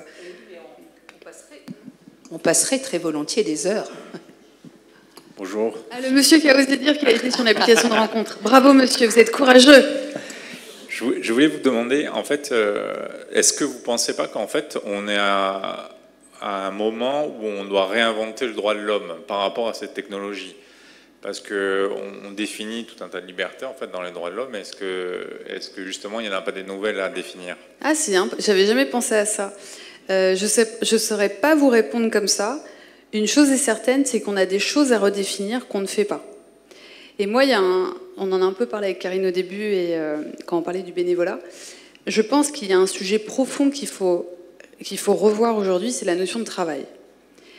Dans cette discussion, il y a des extrêmes. Il y a des gens qui vont vous dire « demain, on ne travaillera plus, on va tous avoir un revenu universel et les robots travailleront pour nous ». Moi, j'y crois pas. J'y crois pas pour des raisons pratiques, parce que les robots ne peuvent pas tout faire, hein, on le sait. Je veux dire, on a plein d'endroits et les IA ne peuvent pas tout faire parce que parfois on a besoin d'un lien d'attachement émotionnel avec un vrai humain ou plein d'autres choses. Et puis, il y a des raisons de dignité, c'est-à-dire que moi je crois beaucoup à l'importance de travailler parce que ça permet de comprendre dans une société le lien d'interdépendance sociale et économique qu'on a entre nous. Quand vous allez faire vos courses, il y a quelqu'un qui vous sert. Vous comprenez que cette personne qui vous sert, sans elle, vous ne pourriez pas acheter vos courses. Sans la personne qui va transporter les fruits et légumes, etc. Donc il y a une vraie notion importante pour moi. Après, quand je dis qu'il faut revoir la notion de travail, c'est qu'aujourd'hui, on ne voit le travail que comme une activité pour laquelle on perçoit un salaire. Et en fait, c'est intéressant parce que même cette notion du travail, je vous dis ça, excusez-moi, c'est un peu confus dans ma tête, parce que j'avais plein de choses à dire, mais quand on a commencé à parler vous savez, il y a 2 ans, de la réforme des retraites, j'ai trouvé ça très étonnant qu'on parle de la réforme des retraites comme si on était à l'ère industrielle. Et je trouvais que nos politiques avaient peu de vision sur ce sur quoi on devait discuter. Et moi, je disais à l'époque, c'est pas les retraites donc qu'on doit réformer en premier, même si on doit sûrement les réformer, hein, bien évidemment. Mais ça ne devrait même pas être un débat. Je pense que la vraie réforme, elle doit porter sur le travail et l'embauche. Et ça n'a pas du tout été évoqué. Et en fait, c'est intéressant, parce que moi, je fais partie des gens qui disent qu'il faut revoir la notion même de travail. Pourquoi ? Parce que, encore une fois, le travail a toujours été perçu comme un salaire donné pour une activité donnée. Mais en réalité, on parlait de bénévolat. Je déteste le mot bénévolat. Le bénévolat est du travail. Pro bono, mais c'est du travail. Et je vous dis ça d'autant plus qu'une femme, en France et aux États-Unis, c'est les mêmes chiffres, une femme va faire jusqu'à 3 fois plus de tâches non rémunérées qu'un homme dans sa vie, pour plein de raisons.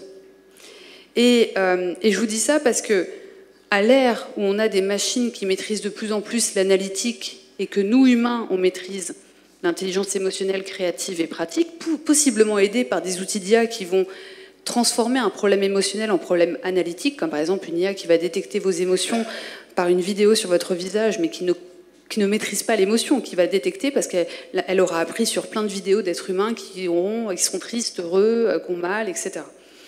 Et en fait, ça revoit complètement la notion même de travail. Qu'est-ce qu'on valorise dans le travail ? Qu'est-ce qu'un travail ? Combien de temps on va travailler ? Alors moi, je ne crois pas du tout à l'idée qu'on ne va pas travailler, je ne crois pas du tout. Par contre, je crois à l'idée que possiblement, on travaillera peut-être moins dans le futur. C'est-à-dire que depuis les années 50 jusqu'à aujourd'hui, le temps, si je regarde que le temps légal de travail, le temps légal de travail a diminué de 30% en France. Il y a plein de choses, il y a des facteurs un engagement sociétal, une infusion politique, etc. Alors, si on regarde maintenant le temps effectif de travail, il a aussi beaucoup diminué. Il a un peu stagné ces 10 dernières années, parce qu'on n'a pas eu de relance technologique qui ont permis peut-être de diminuer moins, mais je pense qu'on va tendre vers une diminution du temps de travail pour le même salaire, bien évidemment. Hein, c'est pas... Et ça ne me paraîtrait pas complètement idiot, en fait. Parce que pour des raisons de productivité, si on peut faire plus d'argent en embauchant moins, je considère que ce serait tout à fait normal, en fait, de revaloriser les salaires au prorata, en fait, de la productivité de l'entreprise. C'est ce qui a toujours été fait par ailleurs, hein, en grosso modo, dans les grandes lignes. Et donc, c'est vrai que pour ça, j'ai jamais pensé aux droits humains, mais je pense beaucoup au travail. Et c'est vrai que je trouve que le texte européen sur l'IA, le texte de législation sur l'IA, qui est pour moi important, il doit exister, il est orchestré de manière assez intelligente autour du risque de l'IA et de son évaluation tout au long du process et de la vie de l'IA. Il y a un point que le AI Act n'aborde pas, c'est le travail. Et je pense qu'il faut le repenser. C'est-à-dire, qu'est-ce que le travail? Le droit à la formation, le droit d'apprendre toute sa vie, le droit encore aujourd'hui, lorsque des modèles d'IA fonctionnent et sont construits, c'est parfois des dizaines de milliers d'individus qui travaillent à l'autre bout du monde, dans des pays émergents, payés presque rien dans des conditions inacceptables pour aller annoter, nettoyer de la data, faire fonctionner ces outils. Et ça, c'est inacceptable. Donc le travail, moi je pense qu'il y a un sujet qu'il faut vraiment tacler aujourd'hui à l'ère de l'IA, c'est le travail. L'emploi, l'embauche, l'évolution de carrière, la formation toute sa vie, et ça c'est un vrai enjeu, et revoir même la notion de travail, parce que, encore une fois, à chaque fois que l'on parle de la réforme des retraites, en fait, j'ai l'impression qu'on en parle comme si on était à l'ère industrielle. Et je pense que c'est une énorme faiblesse de beaucoup de nos dirigeants, pas tous, mais de beaucoup de nos dirigeants qui n'ont pas la vision, en fait, pour aller anticiper les questions qui vont venir et qui doivent du coup approcher dès maintenant, je pense. Exactement, exactement. Oui, oui. Et puis cette idée, vous savez, même quand on parle d'IA, on a toujours cette idée que, parce que dans le passé, on a eu la révolution industrielle qui a littéralement fait effacer des jobs complètement, hein, effacer des métiers même complètement. On a cette idée, l'IA arrive, révolution technologique, jobs remplacés, des jobs qui n'existeront plus et tout. Mais ça va être beaucoup plus subtil que ça, parce qu'on va avoir... l'IA va interférer avec des tâches de job, donc ça va être plus subtil. Et par ailleurs, alors ça c'est une hypothèse, hein, je ne sais pas si vous pourrez réfléchir et me direz si vous êtes d'accord. Je trouve que le débat sur l'intelligence artificielle et le travail, si on parle que du travail, hein, est très très mal articulé par nos intellectuels en France. Alors moi j'habite principalement aux États-Unis et je vois la différence des débats. En France, on a une tradition historique qui a énormément d'avantages, où ce sont les intellectuels qui alimentent le débat public. Aux États-Unis, ce sont les praticiens. Alors, il y a des avantages et des inconvénients, hein, aux deux systèmes. Les praticiens, ils ont peut-être moins de vision à 360 degrés, parce que seul un médecin va pouvoir parler d'un sujet de santé, etc. Alors qu'en France, on a une vision très 360 avec la philosophie, l'économie, la sociologie. On a vraiment tout un panel de sciences qui vont être impliquées dans le débat public. Sauf que le problème, c'est que ça a aussi des limites. Et aujourd'hui, on se retrouve dans un débat public sur l'IA, alimenté principalement par des gens qui ne font pas d'IA et qui n'en feront jamais. Et le gros problème de ça, et contrairement à avant, parce que vous allez me dire, bah oui, mais avant, les économistes et les philosophes pouvaient débattre de l'ère industrielle sans jamais avoir travaillé sur une chaîne de production. C'est vrai. Mais la grosse différence entre aujourd'hui et avant, c'est qu'aujourd'hui, pour la première fois de l'histoire de l'humanité, on a une innovation qui va perturber l'école blanche, les travailleurs de la connaissance, les intellectuels. Voilà. Avant, c'était que l'école bleue. En fait, mon hypothèse, c'est que tous ces gens qui alimentent le débat public aujourd'hui, en fait, vu que ça les touche eux et uniquement eux, ils paniquent. Et du coup, ils disent n'importe quoi. Et la peur vous fait devenir extrêmement conservateur, voire réac dans votre raisonnement, alors que vous devez avoir cette souplesse d'esprit pour arriver à ne pas biaiser votre manière de réfléchir sur un sujet. Je pense que c'est, entre autres, le point faible de notre débat public. La réflexion sur l'intelligence artificielle, vous parliez de ce qui se passe en France, de comment on réagit en France, comment on pense en France à cette question-là, par rapport à comment on pense par exemple aux États-Unis. Est-ce que ça peut être une réflexion uniquement nationale? Dans la Non, mesure vous où avez raison. l'intelligence artificielle, les outils, les algorithmes, ils s'en fichent des frontières. Alors vous avez entièrement raison, et c'est peut-être l'une des technologies qui se moque le plus royalement possible des frontières, à part que la loi vient interférer, mais bon. Oui, c'est une discussion universelle, mais c'est une discussion qui, par ailleurs, se tient, parce que la culture scientifique et le débat est globalisé par définition, mais avec des biais énormes, comme par exemple les intellectuels, je ne veux pas taper sur les intellectuels français, hein, mais les intellectuels français, pour beaucoup, ne sont pas suffisamment à l'aise en anglais, et du coup ne vont pas lire les livres en anglais des intellectuels américains, des praticiens américains qui vont écrire ces livres, et ces livres en anglais qui vont peut-être jamais être traduits en français, ou parfois traduits avec 2 ans de retard. Donc déjà, il faut créer en fait je pense qu'il y a des grands enjeux universels à aborder, comme on l'a fait dans le passé sur des grands sujets. Vous parliez du droit des hommes, des droits. Pardon ? Les Américains ne savent même pas qu'il y a une langue française avec des intellectuels français parfois. Oui, parfois. Mais non, mais je ne suis pas en train de mettre les Américains à haut niveau. Ce que je dis, c'est qu'il y a un biais dans le débat public à cause de ça. Et par ailleurs, je ne mets absolument pas... Non, parce que la réalité, c'est qu'il y a des inconvénients aussi au débat américain. C'est qu'on va créer des verticales, il y a une transversalité dans le débat américain qui va se créer en créant des disciplines.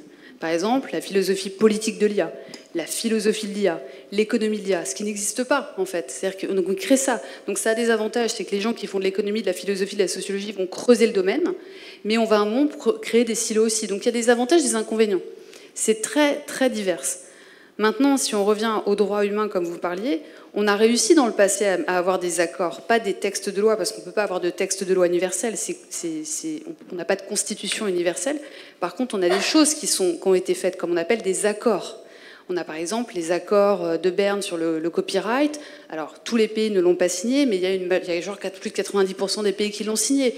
Vous avez aussi les accords sur le travail des enfants, pour l'interdire. Il y a des choses qui ont démontré qu'on pouvait arriver à avoir des accords mondiaux sur des sujets. Donc il y a vraiment, je pense qu'il y a des manières d'aborder la chose pour arriver à se mettre d'accord. Et par ailleurs, il y a déjà des choses qui se font. Les dirigeants d'État discutent, ils rencontrent des gens du métier, ils rencontrent des gens qui ne sont pas directement du métier, mais qui travaillent indirectement dans les métiers de l'IA. Il y a déjà des choses qui se font. Mais clairement, ça va tellement vite, il faut absolument en fait, qu'il y ait au sein aussi même des cabinets ministériels ou des instances dirigeantes, ou d'avoir vraiment des gens de la discipline pour accompagner la réflexion et les décisions qui suivent. C'est-à-dire pour anticiper sur ce qui va se passer. Oui, absolument. Et par ailleurs, on a aussi, l'Europe a été un grand vecteur, a été à l'initiative du texte américain, on le dit peu souvent et il faut le dire, hein, le texte européen des données, de protection des données à caractère personnel, qui, quelque part, encadre déjà légalement l'IA et l'algorithmique, puisque tout se fait sur des jeux de données. Donc en fait, le RGPD, qui est un texte révolutionnaire que l'Europe a créé, a influencé... RGPD, c'est le Règlement général de protection des données à caractère personnel. Il n'y a pas ce terme, mais c'est vraiment que à caractère personnel. Ce n'est pas les données industrielles, c'est pas... Et en fait, ce qui est intéressant, c'est que ce texte, il a influencé le texte américain. Et ça, on ne le dit pas assez. Alors, le texte américain, il est que dans un État reconnu dans 15 États, mais qui devient fédéral indirectement pour des raisons d'opérabilité entre des outils entre les États, je pourrais en parler. Mais ce qui est intéressant, c'est que ça, moi je crois beaucoup que le texte européen sur l'IA a influencé un texte américain de la même manière que ça a été fait pour le RGPD.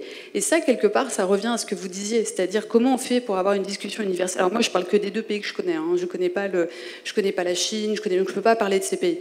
Mais en tout cas, à part le peu que je lis, mais je ne peux pas en parler en connaissance de cause, mais clairement, il y a une discussion universelle à travers aussi l'exemplarité de la loi et parfois d'apprendre ce que certains ont fait, ce qui ne marche pas. Vous parliez de la Chine. La Chine, ils ont un RGPD aussi. Hein. Ils ont un RGPD, sauf que, voilà, grosso modo, le RGPD dit que toute la data appartient au gouvernement. Mais ils ont un RGPD. Voilà, c'est... Une question ? Ah, 2 questions.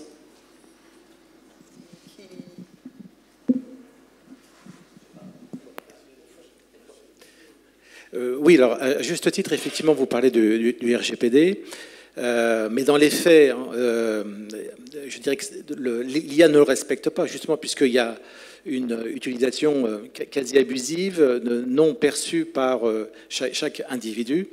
On a aussi, finalement, la même problématique, notamment sur les créations intellectuelles. Vous avez évoqué l'accord de Berne. Vous savez que c'est une vraiment une question, en plus on est dans la semaine là, de la fête de la musique et des réflexions qui sont avec le monde accord qui est hyper important. Voilà. Voilà. Et la réalité, en l'occurrence, la grande société d'auteurs française a opté pour l'interdiction d'utiliser les œuvres musicales par l'IA. La réalité, c'est que c'est malheureusement non respecté. Voilà. Alors, plein de questions donc par rapport à ça, d'une part. Et est-ce que aussi vous êtes pour finalement un vrai cadrage, je le pense, compte tenu de ce que vous avez évoqué, voilà, lorsque vous avez vous-même créé via l'IA pour donner la source de cette création. Et est-ce que vous voyez la nécessité finalement de cadrer au maximum pour que justement parler du droit de l'homme, je trouve que c'est intéressant comme approche, finalement que l'aspect créatif reste la propriété de celui qui l'a créé et qu'il puisse donner son accord lorsqu'on l'utilise en tant que tel. Alors c'est une excellente question, il y a plusieurs sujets. D'abord il y a l'application de la loi, et vous l'avez très bien dit, lorsqu'on fait une loi, il faut penser la loi dans son adaptabilité avec le temps, et donc est-ce qu'elle tiendra dans 10-20 ans, et aussi est-ce qu'on peut l'appliquer. Et en l'occurrence, pour l'IA, je suis persuadée, et c'est pour ça que j'attends que le AI Act soit appliqué dans des cas judiciaires, c'est que je crois beaucoup que l'IA, à l'instar du droit à la concurrence par exemple, peut être efficace que si on l'applique, ou principalement, par de la jurisprudence. Parce qu'en réalité, ce qui se passe, c'est que, donc je réponds à la première question de l'applicabilité, après je reviens sur les données, parce que là aussi il y a des solutions, mais sur l'applicabilité, vouloir à tout prix, comme on l'a fait pour le RGPD, mais le RGPD, c'était beaucoup plus simple, si je puis me permettre, très compliqué à faire le texte, mais je veux dire beaucoup plus simple quelque part que l'IA. Premièrement, parce que la France avait une grande connaissance dans l'historique de ces lois, avec la loi informatique et liberté de 78, qui a d'ailleurs inspiré le RGPD. La France a été à l'initiative, il faut quand même s'en rendre compte.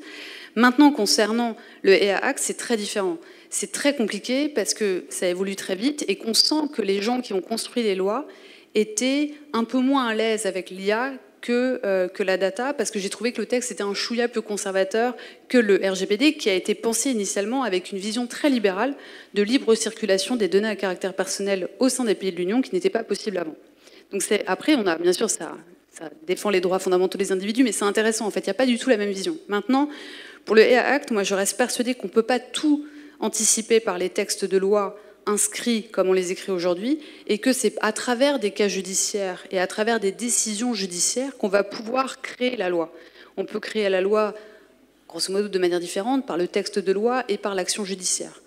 Les pays anglo-saxons sont des pays du common law, donc ce sont des pays qui vont construire principalement la loi par de la jurisprudence et des décisions judiciaires. Il y a aussi un parlement qui fait des textes de loi, mais nous, dans le civil law, la loi civile, je ne sais pas comment on dit en français, on va construire la loi principalement au Parlement, et on a toujours un peu de jurisprudence, mais ce n'est pas le propre de la loi. Donc l'IA, moi je crois beaucoup que l'IA devrait être... Le AI Act, la loi sur l'IA va devoir évoluer par jurisprudence, qui la rendra beaucoup plus connectée au terrain, mais ce qui va aussi dire qu'il va falloir s'accrocher sur les affaires judiciaires pour ne pas prendre n'importe quelle décision, parce qu'on sait que n'importe quelle décision peut rebasculer la loi. Donc ça, c'est un premier point. Concernant maintenant les datas, et vous avez entièrement raison, comment on sait si en fait ils utilisent ou pas sur de données?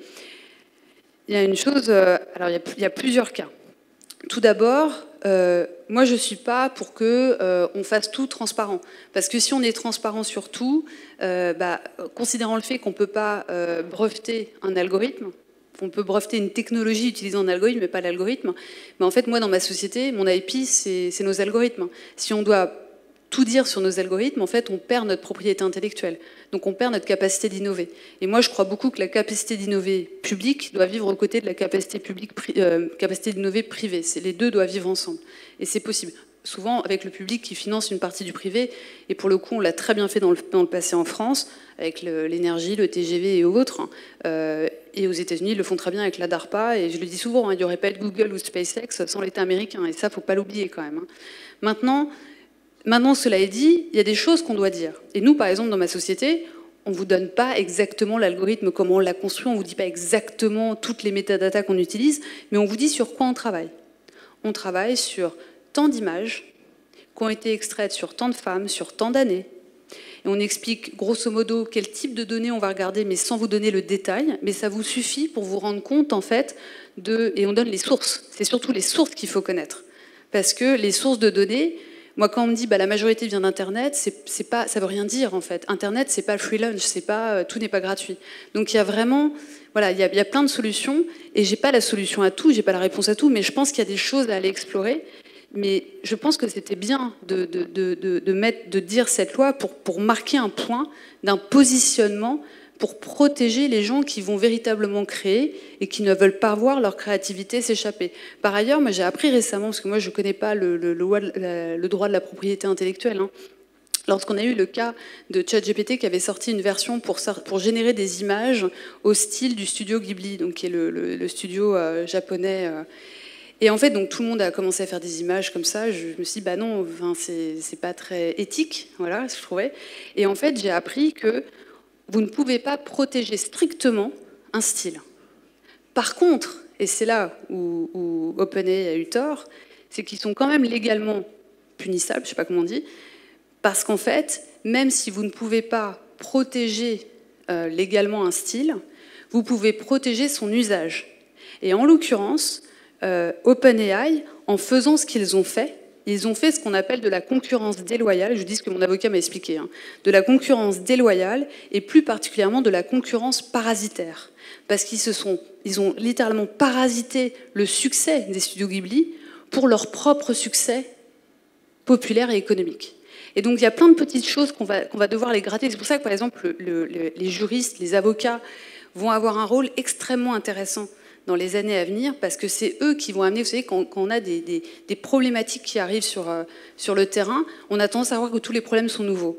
Mais en réalité, il y a plein de choses qu'on peut aller chercher dans la loi qui peuvent déjà, en fait, permettre d'encadrer. Et typiquement, le cas de ChatGPT et des studios Ghibli, du style de générer des images au style de studio Ghibli, certes, vous ne pouvez pas protéger un style, mais vous pouvez protéger son usage. Et quand j'ai découvert ça, ça a été une révélation, parce que je me dis, mais en fait, c'est valable pour plein de choses, ça. Ouais, madame ? Je vous en prie. Donc je vous interromps. C'est que du coup, la question m'est venue en vous écoutant par rapport à votre entreprise, votre projet. Le fait que à la différence d'un médicament où on ne donne pas le brevet et en fait cela n'entrave en rien l'évaluation du médicament, je me demande justement comment les autorités de santé et tout vont accepter en fait que vous ne disiez rien sur vos algorithmes, parce qu'ils ont quand même des red flags. Et du coup, je me demandais, du coup, c'est une question qui m'est venue. Bien sûr, c'est une très bonne question. Alors déjà, on est très fermement évalué, je vous le dis, parce que ça fait un an que je suis dessus. Aussi, ah oui, d'accord. Voilà. Mais du coup, on est beaucoup évalué. Justement, au niveau des algos de machine learning, à quel niveau ils demandent quand même, parce que tel et tel algorithme ne vont pas avoir la même fiabilité. Ils vont forcément vous demander si c'est du deep learning, si c'est du... Alors ça, vous pouvez le dire. Ouais. Moi, je le dis. Les trucs que je peux pas dire. En fait, il n'y a pas 15 000 types d'algorithmes de base. Bah oui. Mais après, il y a la manière dont vous les construisez, la manière dont vous allez interagir, la manière dont vous allez les contraindre, c'est tout ça qui compte. Et surtout les datas. On ne donne pas toute la secret sauce à la VDI, ça ne marche pas comme ça, ou au marquage CE. Par contre, ce qu'on fait, c'est qu'on doit déjà donner tous les types de data, les sources, donner tous les processus de construction de l'algorithme, et ça, vous n'avez pas besoin de rentrer dans le détail mathématique. Vous devez aussi montrer que vous êtes capable d'expliquer en partie l'algorithme. Pour ça, vous devez montrer en évidence l'explicabilité algorithmique. Mais pour faire ça, en fait, ça veut dire que vous voyez, c'est vraiment... Et surtout, vous devez faire une batterie de tests tellement énorme qu'il est impossible... Mais du coup, ils sont quand même... ça ne vous oblige pas à en dire trop. C'est ça ma question. Non, mais vous n'avez pas besoin. Vraiment, vraiment. Et je ne connais pas les médicaments. Ouais. Par contre, c'est ça qui est intéressant. Dans le médicament, ils disent rien. Ils disent mais je ne pense pas qu'ils aient besoin. Faire des preuves de pharmacocinétique, de toxicité, mais concernant mais c'est pareil pour nous. C'est pareil pour nous. Mais, et c'est ça que je dis, c'est que quand les gens me disent ah mais c'est bon, tu fais de l'IA, tu n'as pas besoin de le faire tester, tu rigoles ou quoi? Je suis dans la santé. Dans la santé, je développe un outil qui interagit avec des données patients, les données de santé étant les plus sensibles parmi les données à caractère personnel avec les données d'éducation, ce sont des mineurs. En réalité, moi, je suis hyper régulée et je ne peux pas aujourd'hui commercialiser ma solution. Je ne peux pas. En plus, c'est même pire que ça. C'est que je peux la déployer en mode investigation gratuitement, en mode recherche. Sinon, c'est du device et vous allez devoir faire voilà. Et si je fais en mode investigation, je suis limitée sur la taille. Vous ne pouvez pas, demain, vous dire « Allez, je vais le déployer gratuitement dans tous les hôpitaux de France. » Non, parce que c'est plus de l'investigation. Même si vous voyez ce que je veux dire. Oui, donc c'est très encadré, et heureusement par ailleurs. Hein. La différence, si je puis me permettre, c'est que je pense qu'il faudrait, mais c'est un avis personnel, hein, il faudrait permettre, personnellement je dis franchement, je trouve que le dossier est vraiment lourd. Et que je comprends qu'il faille faire plein de tests, je comprends, et vraiment, hein, on fait le boulot et tout, mais je me dis, et même aux États-Unis c'est pareil, hein. D'ailleurs pour le coup pour nous aux États-Unis c'est plus long, mais parce qu'il y a eu une antériorité dans le dossier d'un autre outil qui fait qu'on est passé d'un dossier qui pouvait passer en 6 mois à un dossier qui passe en 2 ans. Je ne veux pas rentrer dans les détails, mais parce qu'il y a ça aussi, il y a l'antériorité du marché de certification. Mais en tout cas, moi je suis pour innover, je suis pour permettre l'expérimentation, je suis pour, et je dis juste qu'il faudrait peut-être, quand je vois les temps dont on a besoin, les choses, je me dis, parce que moi, forcément, je défends ma paroisse, je me dis, mais j'aimerais tellement déployer maintenant. Non, mais il y en a, en fait, c'est vrai que souvent, c'est pour des maladies rares, des maladies où il n'y a pas de... Pour le LFDA, vous avez des chemins, un peu des pathways plus rapides, pour des pathologies rares, pour des pathologies... Bah, tant mieux. Avec des très gros... unmet needs. Mais peut-être parce qu'il n'y a pas de comparable sur le marché, donc ils sont obligés d'aller vite. On pourra en rediscuter. Moi, je suis désolée, je vous remercie. En tout cas, c'était très intéressant. Je dois m'en aller. Ah, d'accord. Si vous Il y avait une autre question. Ah oui, complètement. Oui, pour l'année prochaine. Ouais. Bah, écrivez-moi sur les réseaux. Ouais, on cherche un biostatisticien. Ouais. Ah bah, on va en avoir besoin pour notre étude clinique qui commence là. Voilà. Juste pour info, en fait, on a pour le marquage CE, excusez-nous, hein, je fais ma petite. Pour le marquage CE, on n'a besoin que d'études sur des données rétrospectives, mais voilà, mais on n'a pas besoin de prospective pour commencer à déployer commercialement. On en aura besoin après, donc on commence l'étude clinique à partir de janvier au plus tard. Et pour la FDA, de toute façon, on en aura besoin. Et la FDA reconnaît les normes ISO depuis peu et reconnaît en partie les tests réalisés sur les données européennes sur le territoire européen. Ouais. Vous voyez, notre association permet aussi d'établir des partenariats entre des Corses et nos invités. Une autre question? Pas d'autres questions? Personne cherche du travail. On va beaucoup embaucher. Aujourd'hui, on est 14, mais on va beaucoup embaucher l'année prochaine. Bon, à bon entendeur, salut. Hein. Peut-être une autre question dans un autre domaine. Il y avait une question. Il y avait monsieur derrière. Ah, pardon. Il y avait monsieur derrière avant, ouais. Non, moi, c'était beaucoup plus anecdotique qu'Olivier. Je m'aperçois qu'on prend des trains en marche ou qu'on monte en retard dans les wagons. Je m'interrogeais sur les vraies intentions des milliardaires français qui, aujourd'hui, subitement, soudainement, je pense à Agnès, Saadé, s'embarquent dans ce train-là et partent dans le développement. Alors, est-ce que c'est du patriotisme industriel ou intellectuel, de la philanthropie, ou est-ce que derrière, précisément, il n'y a pas l'idée qu'on va mettre aussi la main sur précisément des procédés qui vont prendre le contrôle de tel ou tel domaine? Voilà. Est-ce qu'on est dans le patriotisme ou du philanthropisme? Je pense à Niel, à Saadé qui se sont lancés il y a quelques mois. Oui, alors Xavier Niel, ça fait longtemps qu'il en fait, mais à la base, il faisait du web et de la tech, donc il faisait pas de l'IA, c'est seulement récent, vous avez raison. Alors, c'est marrant parce que j'avais sorti un papier il y a quelques années dans un journal où j'écrivais qu'il fallait que les milliardaires français s'intéressent à l'IA. Voilà. Et donc, je pense que c'est plutôt bien qu'ils s'intéressent à l'IA. Maintenant, je vais expliquer pourquoi. Alors, je fais toujours la comparaison avec les États-Unis parce que je pense qu'il y a du bien aux États-Unis qu'on peut prendre, il y a du mauvais qu'on va éviter. Voilà, on va essayer de prendre le meilleur des deux cultures. Aux États-Unis, il y a une culture de la philanthropie et de la subvention individuelle, privée, pour le bien collectif public. Moi, ma recherche, j'ai fait 7 années de recherche académique américaine et j'ai toujours été financée donc, principalement par la NIH, NSF, donc c'est l'équivalent de l'ANR et l'INSERM, pour faire courte, et puis une grosse partie de fonds privés, par exemple l'association des maladies cardiovasculaires américaines, l'association de grandes familles qui vont mettre de l'argent, et beaucoup des millionnaires, des milliardaires qui mettent de l'argent. Et en fait, c'est intéressant parce que moi je dis toujours, pour regarder pour aller, souvent les visions politiques de nos dirigeants politiques, des dirigeants politiques d'un pays, d'une nation, je trouve qu'il y a souvent une corrélation avec où l'argent privé va. Et c'est très intéressant, c'est qu'aux États-Unis, les milliardaires, les millionnaires, pas besoin d'être milliardaire pour mettre je le dis parce que moi je lève des fonds, donc pas besoin d'être milliardaire pour mettre de l'argent dans une boîte. Hein.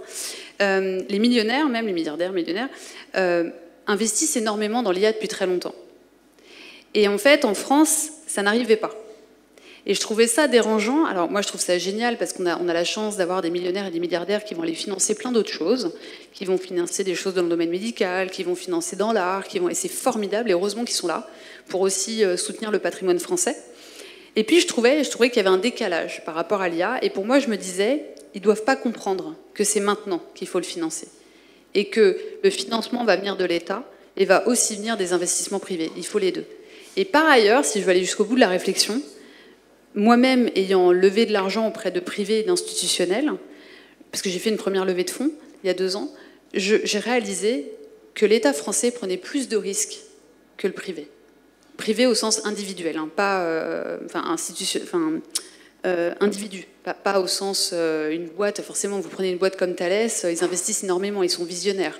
Mais si vous prenez des individus, en fait, ou même certains VC, pas tous, mais certains, j'ai remarqué que l'État français prenait plus de risques, en fait. Alors après, il y a d'autres défauts, c'est-à-dire on peut très facilement, en tout cas sur des levées d'amorçage, je vois qu'il y a beaucoup d'argent qui est distribué et beaucoup de saupoudrage, alors qu'il faudrait plutôt flécher sur des grandes commandes publiques et des grands programmes, à l'instar de ce qu'on a fait dans le passé pour avoir l'énergie nucléaire, le TGV, le Concorde et autres.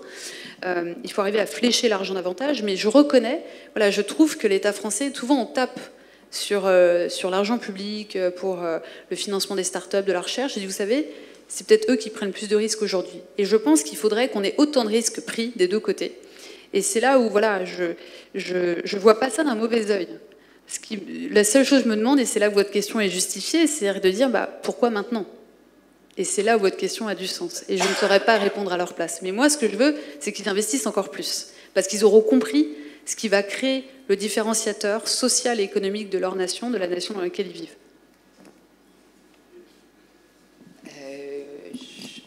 Le micro, il est...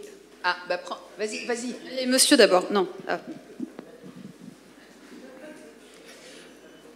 Alors, moi j'ai une question sur... Vous avez expliqué que vous partagez votre vie entre la France et les États-Unis.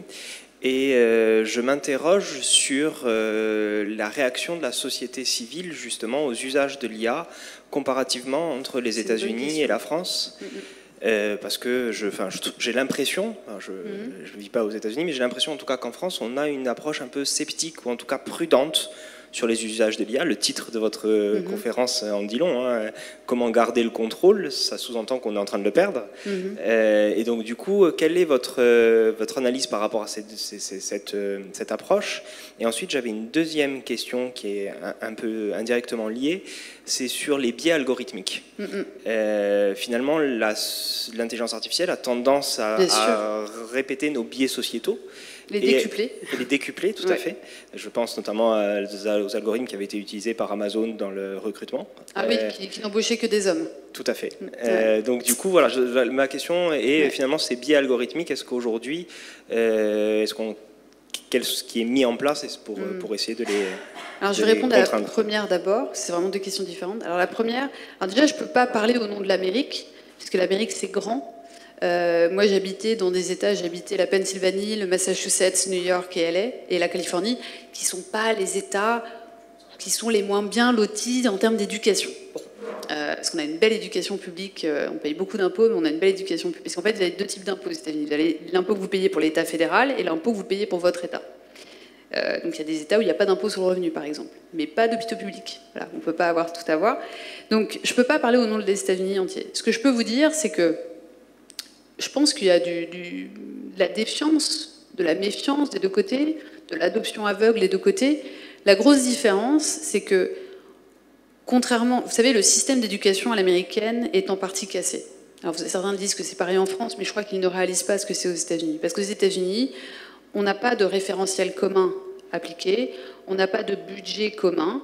Alors même si en France, en effet, les écoles primaires sont principalement financées par la collectivité, alors que les lycées, ça va être la région. Mais aux États-Unis, on en est même au cas du county, du quartier. En fonction du quartier où vous habitez, les écoles n'ont pas les mêmes moyens. Et ça crée des disparités violentes, en fait, entre l'éducation des enfants et ce qui est très différent de l'éducation supérieure. Donc il y a vraiment faut vraiment faire attention. Et du coup, la base d'éducation américaine est plus basse en fait que la base. Je dis souvent, si vous prenez le niveau moyen d'un Américain, c'est mon expérience, c'est mon observation, et j'ai lu des choses là-dessus, mais après, moi, je n'ai pas fait d'études là-dessus, mais le niveau moyen d'Américain, de mon expérience, est plus bas que le niveau moyen d'un Français. Vous voyez? Et ça, je pense que ça permet de s'interroger différemment sur les outils qu'on utilise. Et par ailleurs, bon, même si on a beaucoup d'intellectuels, il y en a plein qui sont géniaux, hein, quelque part, intellectuel qui alimente le débat public, je le fais aussi en faisant des livres et en faisant des chroniques. Et Luc Julien en fait aussi. Tous les gens que vous avez cités, Daniel Andler, il en fait partie, il faut l'écouter, le lire, etc. Après, ces gens créent aussi, voilà, il y a aussi un peu de défiance qui peut possiblement se transmettre chez les gens, chez le peuple, mais parfois une défiance qui est peut-être mal placée, alors que la vraie défiance, elle est dans ce que vous avez dit, les biais algorithmiques, par exemple. Donc je pense que c'est difficile de comparer, mais une chose est claire, c'est qu'on a une différence de niveau d'éducation et une disparité dans le niveau d'éducation aux États-Unis parce que le système est cassé, je pense. Pareil pour la santé, hein, je crois beaucoup à la santé. Si vous donnez une santé, une éducation appropriée à l'individu, il peut conquérir le monde, quoi. Et là, on voit bien, on peut avoir les mêmes chances de réussite, et là, c'est pas le cas.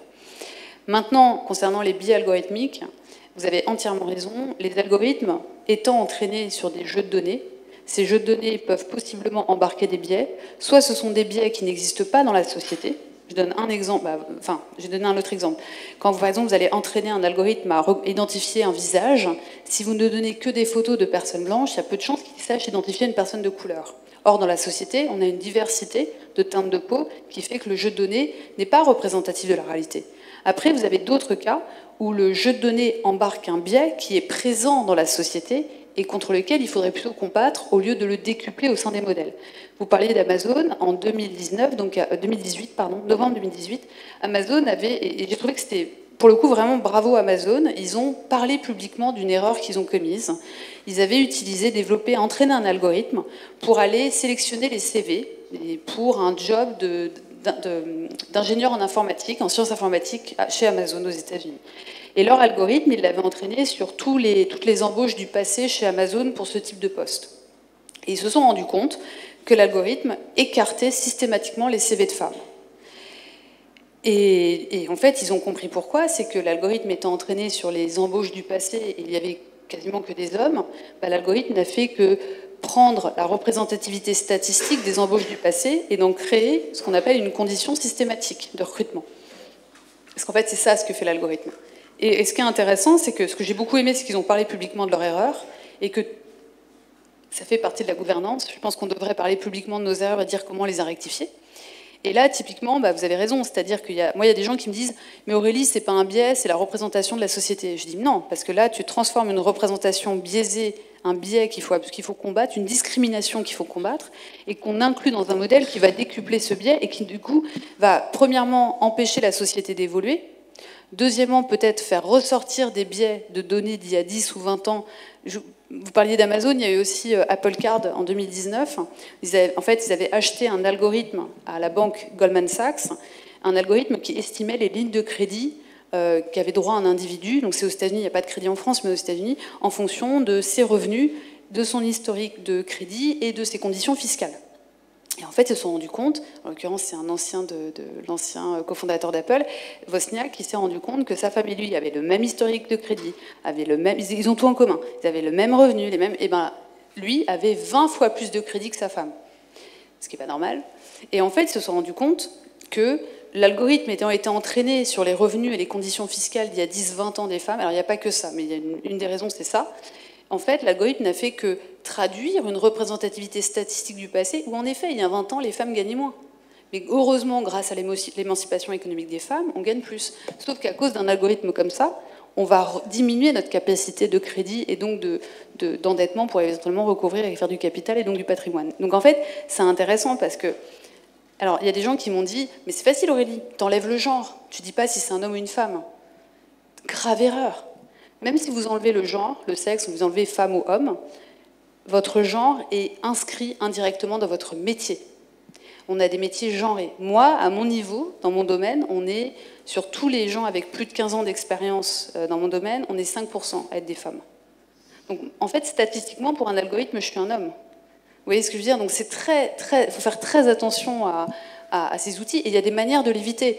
Il faut tester correctement ces outils. C'est d'ailleurs pour ça que dans le domaine médical, il y a beaucoup moins de cas de discrimination technologique, parce qu'il y a une telle certification à passer, une réglementation à passer pour avoir la certification marquage CE ou FDA, qui nous impose de tester nos outils pour justement montrer en anglais on parle de fairness, qu'ils sont justes, entre guillemets, parce que juste, ça fait bizarre pour un algorithme. Voilà. Peut-être une dernière question. Eh ben voilà, on va vous passer un micro. Non ? Ouais, c'est un très bon. Ouais.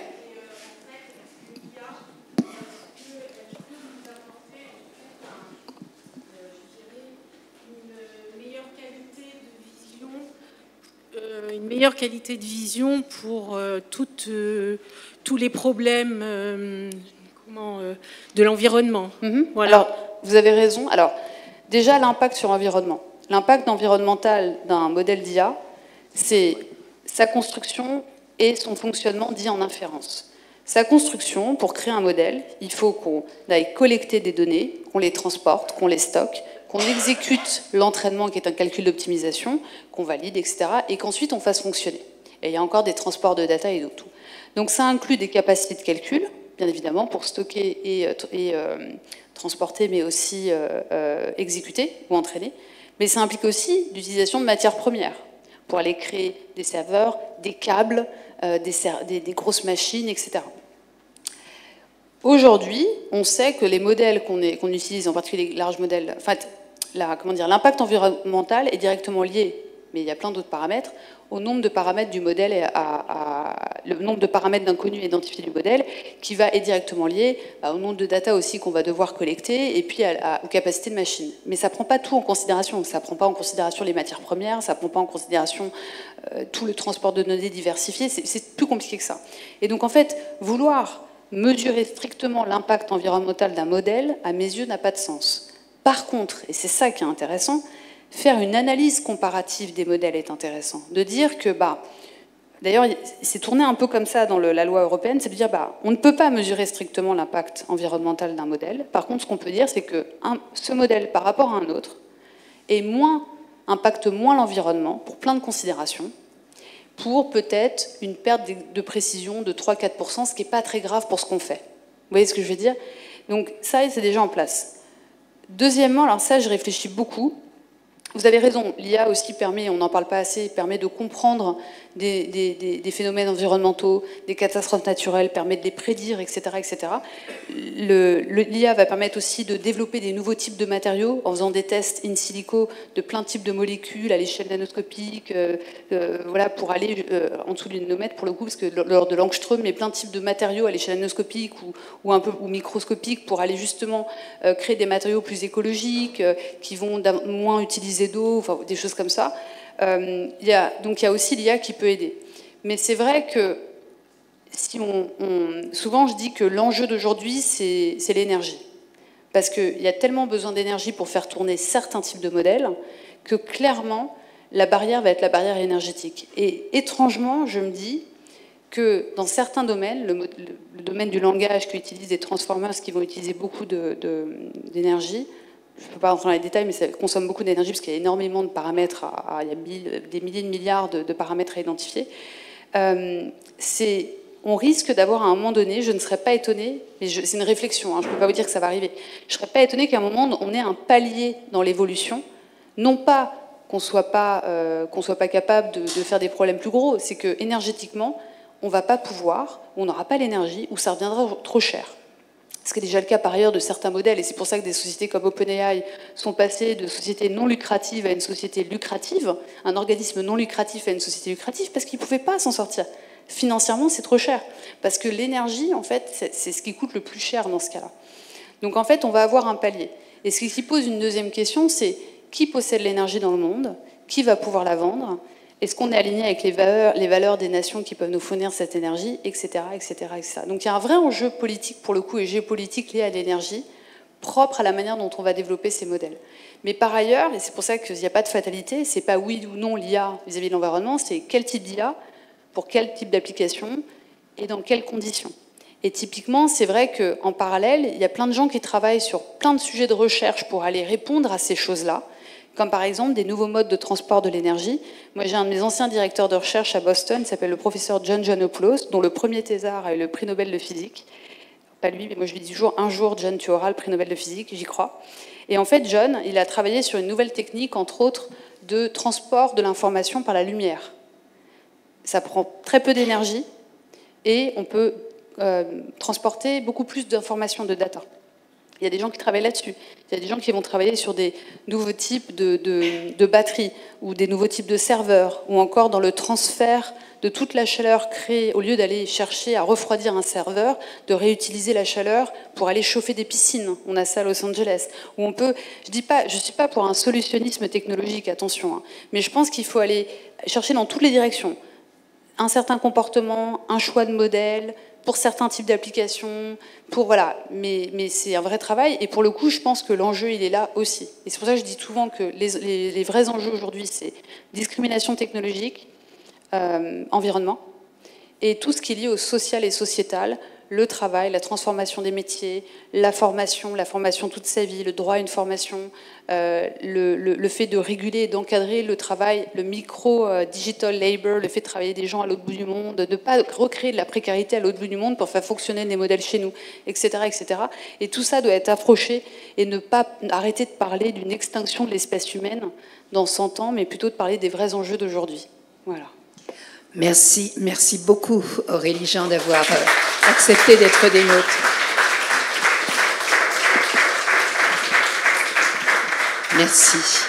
Alors, je vous propose qu'on se retrouve, vous ne serez pas là le 19 juillet pour la prochaine conférence Iskandria Luciula, ce sera Jean-Guy Talamone qui viendra parler de Pascal Paoli et notamment de comment Machiavel a influencé la pensée de Paoli. Jean-Guy Talamone nous présentera également son livre « L'enracinement » qui explicite comment il définit l'âme corse. Donc ce sera le 19 juillet, un samedi à 18h30. Mais avant cela, je vous propose qu'on se retrouve autour d'un verre. Et puis pour ceux qui veulent qu'Aurélie dédicace leur livre, ça se passe ici en face de nous, grâce à notre partenariat avec la librairie La Marge. À bientôt.